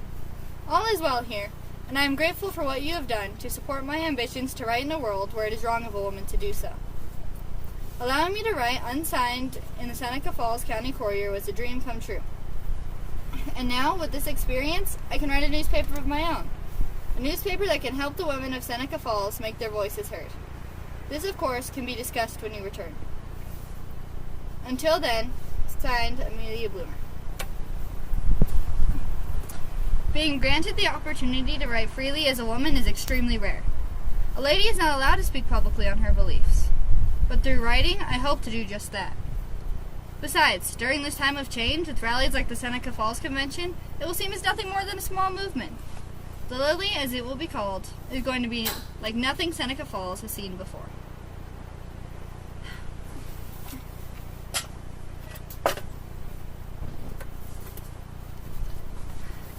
Yes, all is well on this issue.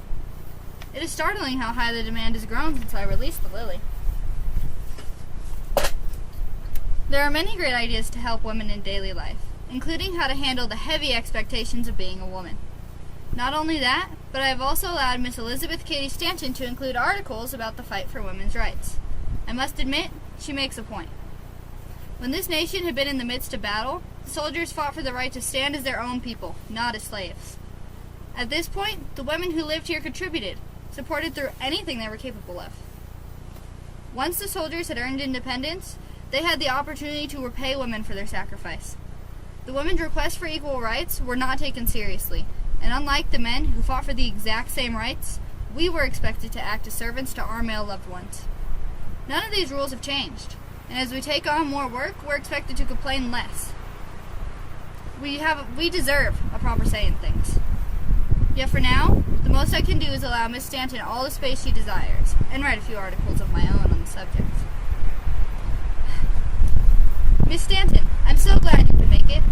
I know you've been been busy, especially judging by the articles you've been writing under Sunflower. Yes, they do seem rather popular among the people of Seneca Falls, although the people against the cause seem to prefer my temperance articles. In fact, the whole society believes that I am betraying them with the change in topic. It is my newspaper, though, and despite what others say, I will do as I wish with it. I agree. It seems as if the dresses have constrained their ideas as well as their ability. With the hot and heavy skirts and dangerous corsets, they are much too uncomfortable. The costume of women should be suited to her wants and necessities. The outfit you have discovered is amazing, with the knee-length skirt that allows us to move and the pantaloon that preserves our modesty. It also gives us room to breathe without the harmful accessory of a corset. The reform dress is simple and comfortable. I have no doubt that if women knew of these garments and would be socially accepted in them, they would adore them. The standings don't matter, because it isn't just to prove a point. The reform dress is safer, and if it remains, it will make life much easier for generations to come. I'm glad that you discovered these, Miss Stanton, and I'm also glad that Miss Anthony and Miss Stone have decided to wear them as well. I do worry about the scrutiny, though. We've already received so much, and the cartoons that paint us as harlots for our thoughts are demeaning. I know that the criticisms will only bring more attention to the cause, yet I still fear it may bring the wrong attention. People believe what they are told when it comes to tradition, and they may do anything they can to hurt the cause. You may say it's something more than my conservative nature, Miss Stanton, but I do ask that we be more cautious in our efforts. The main goal is to earn our rights, not to show how much we can go against our old ways. Oh yes, I understand you must be on your way. Thank you, Miss Stanton, and I hope you will return again soon.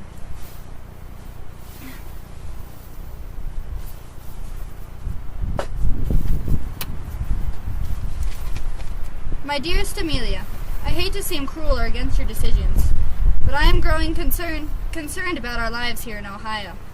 It has been 2 years since we left Seneca Falls to spread your movement out west, and things have only gone wrong. Since I bought the Western Home Visitor and hired on more women workers, the readers have been practically non-existent. I know you wish to tell the locals here about the cause, but the looks and insults you receive lead me to worry about your safety and our survival. It is difficult for me to get into politics here, and the newspaper is barely giving us enough profit to feed ourselves. It seems as though the people here are completely satisfied with the traditions they have built, and our living here is only doing more harm than good. I implore you to consider letting us leave this place, for our safety's sake. Until I return, dearest, Dexter C. Bloomer.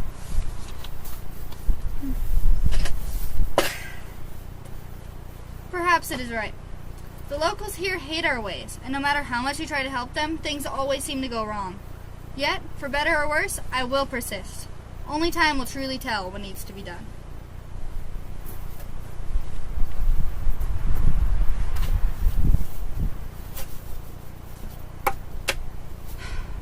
It is difficult to write for others, especially when I once spoke these speeches myself. If I could go into New York and speak, I would, but our move to Iowa prevents me. That is not to say that I still don't participate in the cause. With the lectures I send, I do as much as I can. It has been over a decade since I decided to join the movement, and we have gained more support during that time than any before. Women loved the reform dress and wore them often. People who had read my writings on the outfit called them bloomers, after my name. Unfortunately, as time went on, the questions we received were not for the cause, but the bloomers themselves. Within a few years, the majority of the letters we received were concerned only with the garments. The others and I decided to drop the outfit, as it was a distraction. After living in Ohio for 2 years, the locals pressured us into moving once again. I had to sell the Lily, which was difficult due to the popularity. 3 years later, the newspaper that I had worked so hard to build was gone. Despite this misfortune, I've helped as much as I can ever since. Our work has begun to pay off as well. With the proposal to the Iowa legislature, I required that the women of Iowa have the right to vote. There was a bill, and if not for one veto, I would have passed quickly. If the state of Iowa is open to the idea, perhaps others are the same. I have hope for the future of women, and I have faith that in the future we will have not only the freedom to vote, but the freedom to do as we please.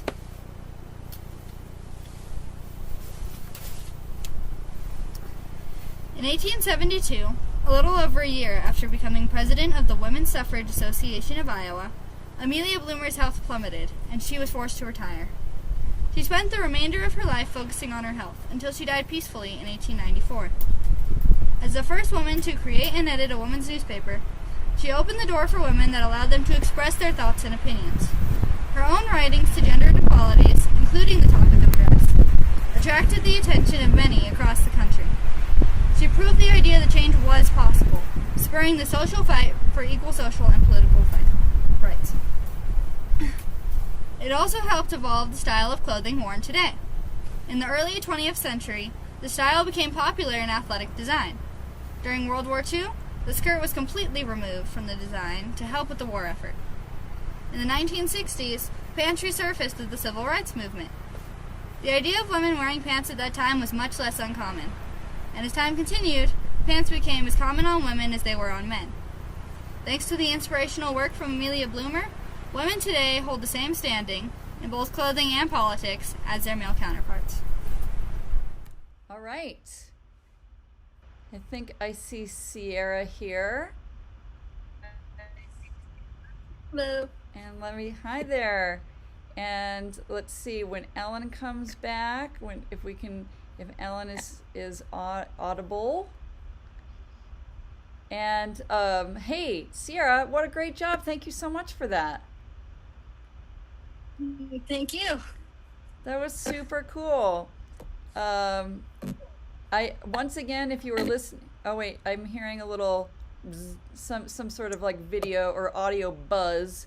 So Sorry. Oh no, I don't know who it was. Could have been me, but you know what? I keep muting my microphone so I can watch YouTube. Oh, that's cool. But I did want to say thank you, Sierra. And Sierra is representing not just Moriarty High School, but all of New Mexico with her individual performance at the national contest. So really well done. And it's a treat. It's a treat to get to watch that performance. So thank you for sharing it with us, Sierra, and allowing us to share it. Yeah. Thank you. There you go. So, tell us a little bit about what, and I'm going to invite Georgia first, Eileen in, but tell us a little bit about what inspired you to do a project on Amelia Bloomer. A few things inspired me, especially because the nationals are particularly unusual, I guess you could say, something that's not commonly done or commonly known about. So I started looking through it, especially with this being the anniversary of things involving women's history. And I was looking through, and of course there was Elizabeth Cady Stanton, Susan B. Anthony, Lucretia Mott, Lucy Stone. Those ones are pretty well known. I did a little bit more digging, and I was wondering a little bit about how we got to such equal levels today, like even when it comes to the clothes we wear. And so I started doing a little more. Who was considered the first woman to wear pants in America, which isn't entirely true, but yeah, that's how I found her. And I was really interested ever since, which made things a lot of fun. And remember, Sierra, that her dress reform was not just that she wore pants, she didn't wear a corset. Yes. Very scandalous. Mm-hmm. It was, well, considering horror. Mm-hmm. Cool. Well, so what, so you started working on this project back in August, and I know for a fact, because I've seen your bibliography like that, right, that you've put in hundreds of hours researching Amelia Bloomer. What was your takeaway? Like, what really inspired you? You know, what are you going to carry forward from living in her bloomers for so long? What really inspired me about Amelia Bloomer was her point, in a way, and to help women with what she felt needed to be done, which I agree, of course. But she, even even since she was born, she was a temperance advocate ever since she was little, because her parents were temperance advocates. And she had always fought for what she believed in, even then. And she always did things a little bit out of tradition and out of the ordinary. And she did it in a way where it wasn't just too bold and brash that it would get knocked down, per se. But she did it in a way that helped people understand what she was trying to get at. Like with the Lily, which was her newspaper, which was actually the first women-intended newspaper. She decided that that was the best way to get her point across versus speeches, because speaking, she tended to get overlooked because she was a woman. But through writing, and she had written under a different name before in her husband's newspaper. And through writing, it helped her to get her point across. And she never stopped, even once people realized that she was a woman, and especially in the Lily. And when people began to criticize her for it. Something that really stuck with me and helped inspire me, hopefully, for the future. It's inspiring to the rest of us. You know what, Sierra, I should have also said congratulations on winning the Women's Suffrage Award from the Women's Centennial Vote Initiative. I know that you were additionally recognized for your work on bringing out some good suffrage history for everybody. So, really well done. Eileen or George Ellen, did you have any questions for Sierra? No, I just one aside for New Mexico history. I always feel that, people like Georgia O'Keeffe and Mabel Dodge Lujan and all of those ladies of the canyon and all those women artists that came here to New Mexico, one of the great attractive things, I think, was that they didn't have to wear a corset. So they came out here and they took off their corsets and they started riding horses, and they all became lesbians, and you know what happened after that. So that's what happens when women don't have to wear corsets. They take control. Awesome. Well, I would just like to thank Sierra and congratulate you also for the job well done, and you've learned a lot about Amelia Bloomer. How do you think that might influence your future directions? That is a great question.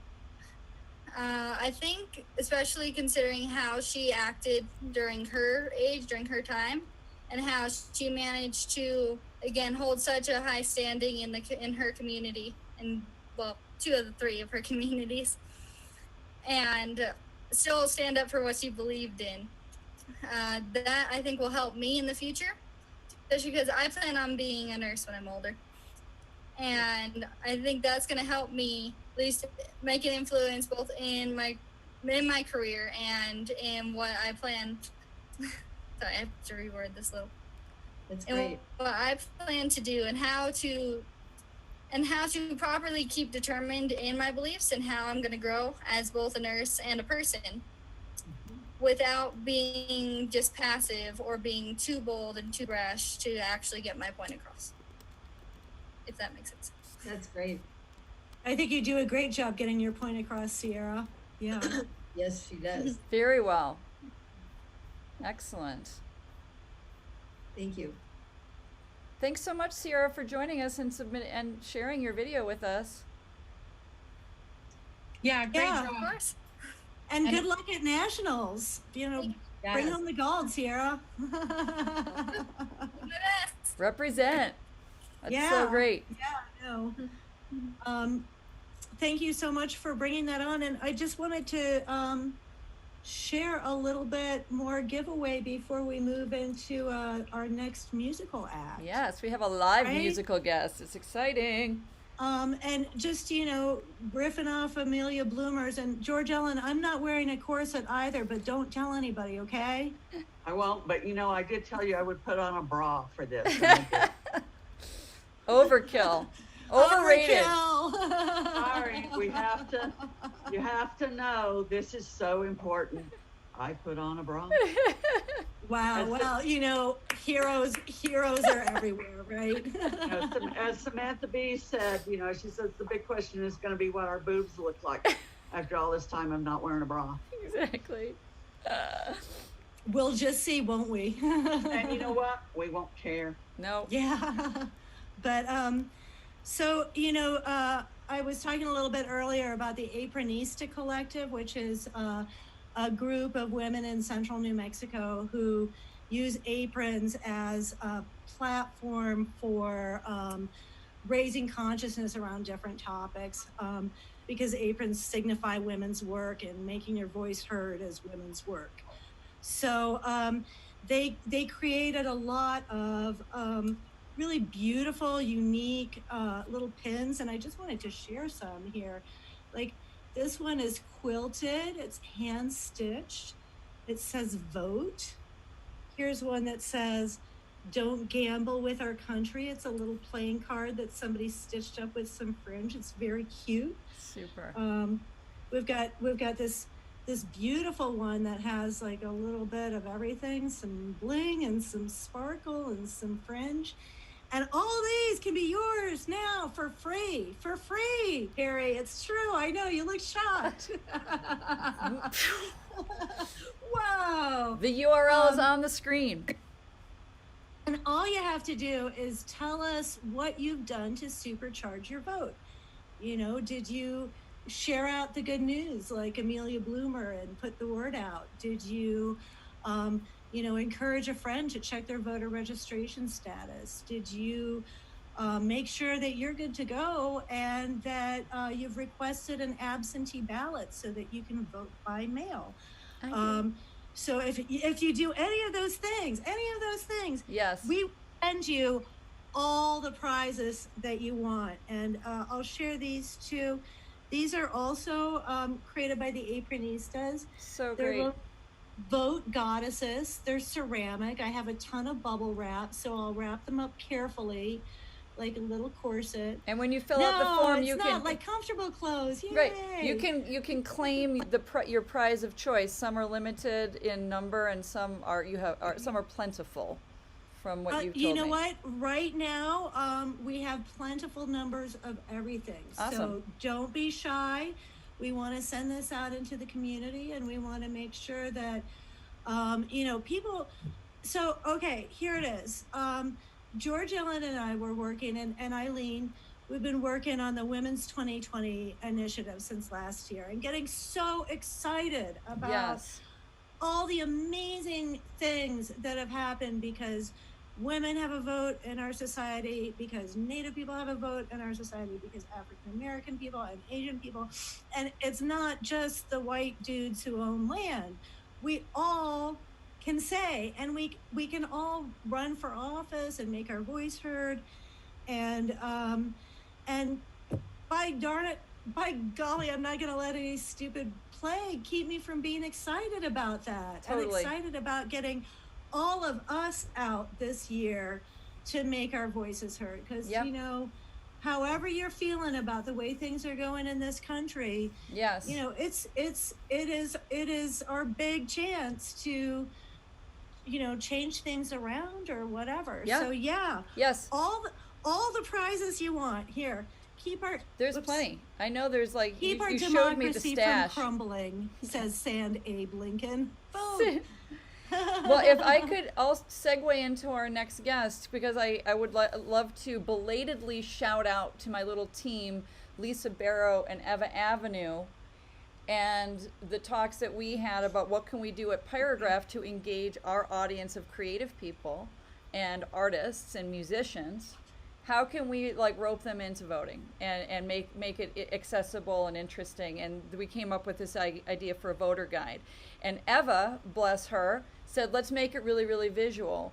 And because I want to show you the voter guide on screen, but it didn't look very good before. It was too blown out. So go to pyragraph.com/voter guide. Lisa did an amazing job of condensing it into simple, easy to read information. Eva did a great job of illustrating it. And now here we are using all of it for this voter drive and expanding to have musical guests and cool scholars and historians. The musical guest that I would love to introduce now, unless you have anything else, Ellen, is Sam Miller. And Sam, actually, I don't know if I know him through Eva, but Eva is a mutual friend of ours. And I know he has actually been on my podcast a couple times, and he's put out a bunch of music recently. I know he is an artist impacted by the pandemic, and so I am thrilled to, you know, provide an opportunity for him to play in front of people, virtually as it would be. So let's see, can we, how do we bring him back in? Okay, I'm going to ask him to start the video, and he's going to join us here, and then unmuting him. And there he is. There's Sam. I don't know if you could hear the little intro I was giving you, Sam, but I just was saying how glad I was to provide a little opportunity for you to play, because I know that you've been impacted by the pandemic, and you've recently released like 3 albums in like the blink of an eye. You've got all this music coming out. It seemed like an opportune time for that. I mean, yeah. I wasn't really planning on doing a big tour, or I actually, sorry, I should be speaking in this I direction. can hear you. I can hear you, okay, actually. Yeah. Great. That's good to know. My brother, who I'm social distancing with right now, yeah, we have our 6 feet. He said the screen is still on the last, or is not on you or me right now. Well, it probably is. YouTube? He's watching YouTube. There's probably just a little bit of a delay. Oh, okay. He's gonna see you like any second. Okay, there we go. Yeah. Because I can see you, and I'm pretty sure that's what we're broadcasting. Yeah, well, yeah. Thanks for having me on here. Totally. I've just been sheltering and making music, recording as much as I can. Yes. Recording music that's been in my repertoire for years, and I've never done anything with it. And awesome. Yeah, There's a lot of solo work, really. There's one album that's your music, and then an album of Bach and an album of Eric Tsídii, correct? Yeah. The Bach is kind of a Wendy Carlos tribute, and I got a synthesizer last year, and I had never actually worked with an analog synth before, and so I thought, okay, well, I remember Switched on Bach. I should try to fiddle around with like playing, and I focus on classical usually. And I loved that album as a kid. Oh my God, I was like, so cool. It was inspiring, obviously, and so inspired me to make basically as many. I also have like several books of Bach that I kind of inherited from my wife's grandmother, who played piano, and so I've been just going through all this music, and I had several books of Bach, and I figured, what better way to learn it than to lay it down as a synth album. Sounds great. That's the story behind there. And then Tsídii is kind of the polar opposite of Bach, in my view. Right. While still in the kind of classical domain, and so I thought it would be a nice juxtaposition to do something that's like totally modern after a Baroque album. Why the heck not? Yeah, so that's the story of my life of the last 3 months. So there you go. Well, thank you again for joining us. And I thought I would just play requests. You know some of my songs, and I could also play some Tsídii. Great. I could play with, I love so many of your songs. I love Track Fire Delay. I love Marionette. I love I don't know, like what are you having the most fun playing is what I would first, put that at the top of your list. The song that you just can't stop playing. I've been playing Tsídii, I think. I'll just start with that just so I can kind of relax. There you go. Perfect. If that's okay with you. Sounds great. All right. It's not really one of my songs, but I've made it one of my songs recently. Excellent. I'll take these headphones off.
hope you had a nice meditative moment there. I did. As well as I did. We've been podcasting for 3 hours, so it's good to just bring it down.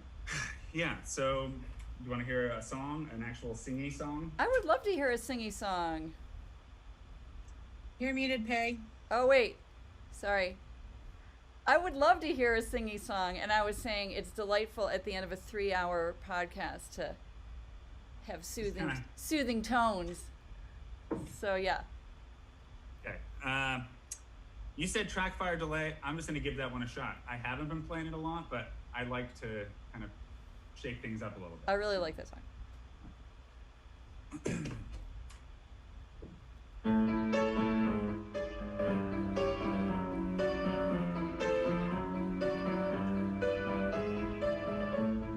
Cold train tracks winding through stacks of shacks and who knows who, broken backs. Oh crap. Okay. That one might not be. That one has a lot of lyrics. Give me a second.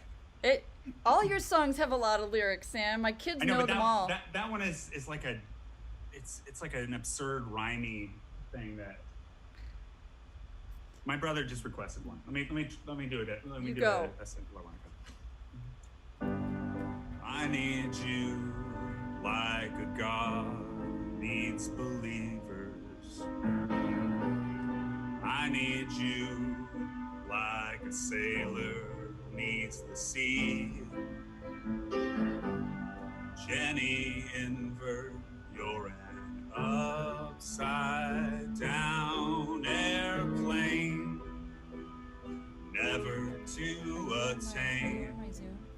I long for you in vain. I need you like a thinker needs ideas. I can't talk. I need you like an author needs words. Jenny, invert, you're an upside down airplane, never to attain. I long for you in vain.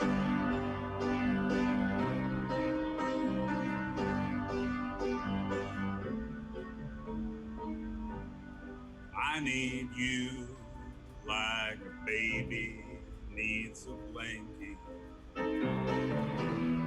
I need you like a king needs a crown. Jenny and Bert, you're an upside down airplane, never to attain. I long for you in vain. I long for you in vain. I long for you in vain. I long for you in vain. I long for you in vain.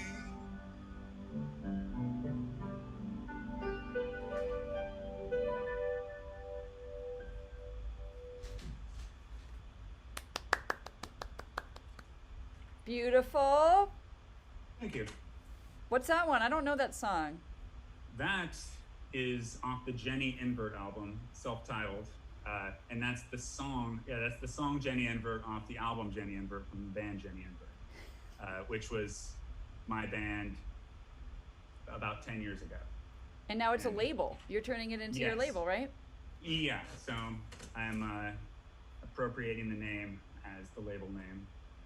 It's named after a super rare postage stamp, the upside down airplane, which was a JN4 biplane, which was a block of misprints, inverts is what they call them. Yep. And yeah, that's the story.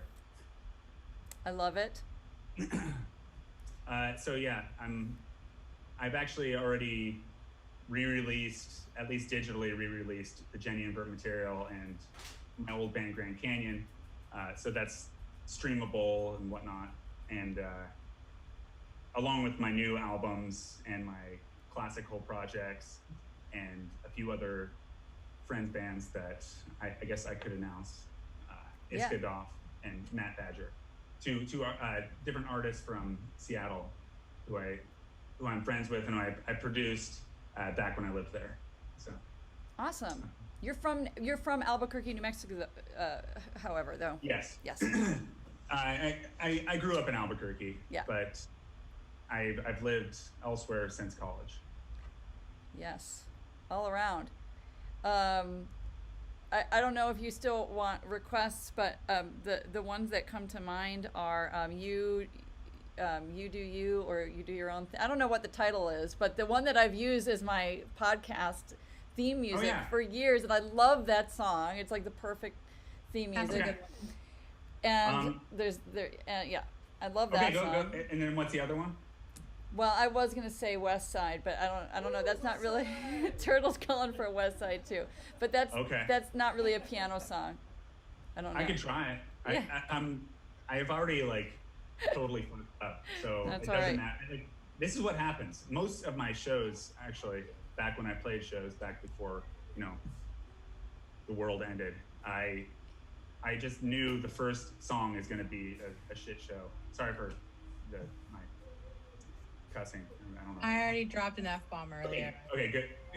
Yeah. Thank you. That's Jazzy, stop important playing to me. music. Just to like screw up the first song, just like let it out there. And Exactly. Then once I can kind of drop my guard, then I actually, ironically, that's when I play the perfect performance. Exactly, But right.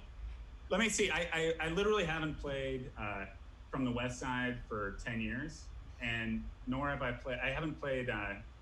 I called it "You Do You." You Do You. That's what I thought it was called. Yeah, I never knew the title of it because I heard it. You played it live, remember? And I asked you about it, and you were like, "It's not on a recording anywhere."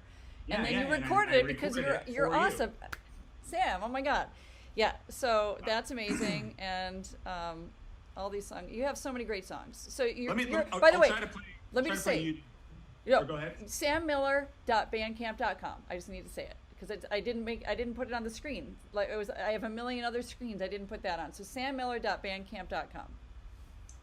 Thanks, Peri. Yeah. Also, Sam Miller Musician directs to that as well. Awesome. I figured out how to do that recently. It's been a big step towards my musical professionalism. All right, so here we go. Okay. You Do You. I'm going to take my headphones off. Okay.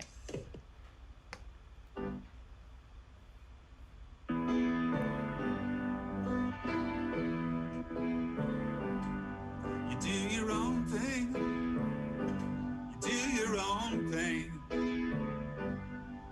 When your heart swings, you're following. You know that it's true. There's no one like you. You know that it's true. There's nobody like you. You do your own thing. You do your own thing. When your heart swings, you're following. You'd rather be yourself than anyone else. If it wasn't true, how could anyone love you? You're better at being yourself than anyone else. If it wasn't true, how could I love you? You know who you are. You know who you are. You don't know who you are. You know who you are. You know that it's true. There's no one like you. You know that it's true. There's nobody like you. You know who you are. You know who you are. You know who you are. You know who you are.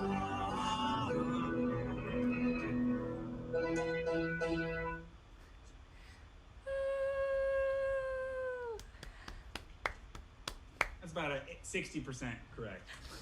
Hey, it's from the vault. I love it. Yeah. Okay, West Side.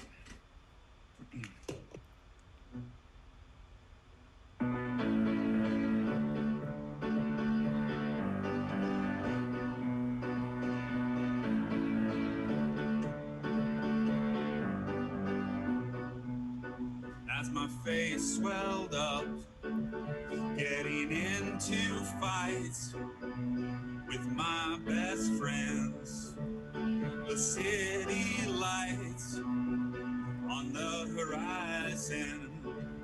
I bent my frame, I lost my phone, I was all alone, so I walked home.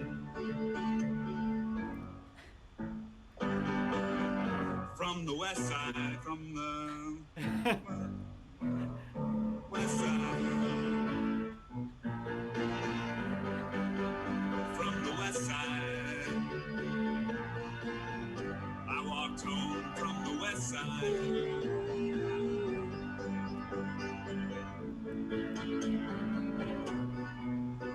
As my face swelled up in the darkest hour of the morning, lost for words and direction.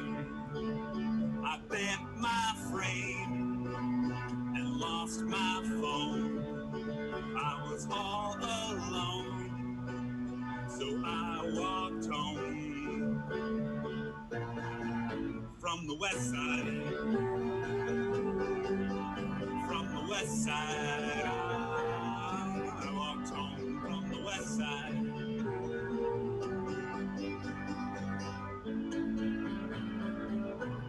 Okay. Oh, hell yeah. It drew For you, Turtle. Bravo, hey, Sam. That was awesome. Thank you. It looks like Peri and Turtle were singing along there. Totally. They're like singing backup. So we love that song. Well, thank you so much, Sam. Let's do it again, especially since we're all stuck at home and distancing. I love your set, and it sounds great, and you've got way too many songs to not, lure them out with some podcasting and video casting. Thanks for pulling them out. Yeah. With me here. And thanks so much for having me. Supercharge your vote. Don't forget. Indeed, of course, yeah. Tell your friends. I've already voted, so. Awesome. Yeah, we requested the ballot, but we haven't gotten the ballot yet. But it's going in next week.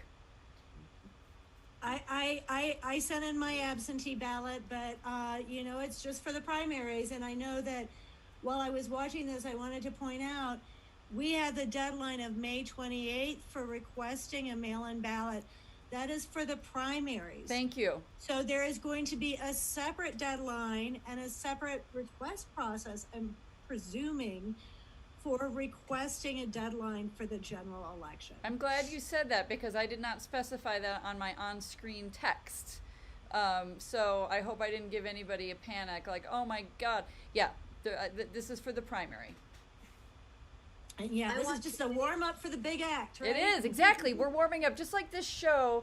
Ellen, it is 7, so I'm going to just start to bridge into saying goodbye. I think this was like a really fun, fairly seamless first run for... Congratulations. Don't you you guys think? are really... And I gotta say, what a crew of amazing talent and knowledge. I learned a ton, even like as I was clicking all around. I was learning and learning. It was so cool. Well, Yeah, I we're want to thank you, Peri and Ellen, for trying to encourage the creative types, as I think you've been calling them. Yes. To go out and vote, because as you've both been implying, this is such an important year to have as many people out voting as possible. So thank you for arranging this day and Thank you. keep working on it. Yes. Keeping it fun. I mean, that's the whole goal with all these video casts and stuff. Make it fun, make it informal, and make it inclusive, and keep doing it. So Eileen, if there are more people from the League of Women Voters down in Las Cruces, you can tell them I did a video extravaganza live on YouTube. And I survived to tell the tale, and you can too. Because this is democracy, right? Having diverse voices, having different points of view, everybody getting to have their say. Yes. Well, and I did not mention, but we have been working with, the League has been working with 9 other nonpartisan organizations. We were planning all these suffrage events, but we're focusing more on voting now, but there might be some people in that alliance. It's called the 2020 Southern New Mexico Suffrage Alliance. And so that would, again, bring in some diversity, because we do have diversity in that group. Send them my way. Yeah, Excellent. Absolutely. I'll bring it up again. I want to thank Ruth and Ayanna. Ayanna had to leave earlier. She told me in advance. And again, they're from Coffee and Creatives. A wonderful. You can find us on Facebook at Coffee and Creatives, Coffee Plus Creatives /Albuquerque. We have a 3,000 person plus group. We just passed 3,000 people just now. Hey, it's amazing. Yeah, and just on Thursday night during our meeting, we started kind of sketching out what this year's version of the Unconference is going to look like. Oh, yeah. It's Cool. happening, and this kind of concept here really is a proof of concept for other applications. So we're really looking forward to get as many resources connected to people, get as many people connected to people as we Great. can, to make sure that creatives are able to use their skill sets and craft to make a fair living for themselves. Awesome. Let's collab. I love the Unconference. Thank you, both of you. Yes. Yes, I'm looking forward to it. It's going to be so much fun. And thanks again And to I would like to Ayanna. learn more about how you connect Zoom with YouTube. Yeah, it's... Yes, Peri, you're like a wizard over there. What is happening? Dude, there's too many windows. You should see, and all the little things, and I've made a few little screw-ups, but it's cool. Every time I do it, it goes a little bit better, and then I have, angels who text me, like, there's no audio, there's, so this one went great, and I have to hand it to Ellen also for bringing in such great guests thank you and so much. allowing me to focus on a little bit more of the tech, and she brought so many guests in, and then I'm like, Ruth and Ayanna are going to help back me up, and then I'm going to bring in Sam Miller and Hurdle and Vanessa Bowen for some entertainment, because they're also awesome, and so thank you to them. And who else? Thank you to the Mellon Foundation and to the National Endowment of Humanities, National Endowment for the Humanities. Yes. For funding, for providing grant funding under their Democracy and the Informed Citizen Initiative, so that we can actually pay our creative professionals. We need to say something about the National Women's History Alliance. They are the organization that chooses the theme every year. Of course, this year it's Valiant Women of the Vote. So go to the National Women's History Alliance online and order all your women's history supplies and posters like this. See? You get this. Love it. Women's Equality Day is August 26th. Love it. Well, I'm going to sign off and go have dinner with my husband. So thank you. It's been Thank you, Eileen. Thank you, everybody. Thank you all very much. I will see you guys next time. And I think we're going to try and do this at least once a month in between now and October. So if you are interested in participating, or if you had so much fun today that you want to put it on your calendar and tune in, go ahead and request one of your awesome prizes. It can be anything you want. It can be a t-shirt, it can be a book, it can be original, unique art. And then we will make sure that you're in the loop the next time we broadcast. And we are not closing down the giveaways. So if you happen to stumble across us online, this video go will be ahead up. and ask for a prize. We love prizes. I say prizes for everyone. Excellent. Right? Everyone gets a trophy. Totally. Well, that's a pretty sweet t-shirt. So I know. I know. It's yours is on its way. Oh, you want it with the, you know what? Give me your size and I'll throw it in with your book. All right, sounds good. Deal. Done. I'll drop it in the Zoom chat here. Okay. Can I get a t-shirt, darling? By all means, George Ellen, you can have whatever you want. Just say the word. It's yours. I'm so glad to meet you, George Ellen and Eileen. Thank you for joining. Yeah. It was very nice to meet all of you. We'll see you again. And thanks, Pyragraph, for hosting. You're welcome, and thanks again to Lisa Barrow and Eva Avenue for helping me with the voter guide. It was all of that started this. So, okay, everybody, enjoy your Saturday night. Have a good one. Talk to y'all soon. Great. Good Bye. one. Bye. Bye-bye.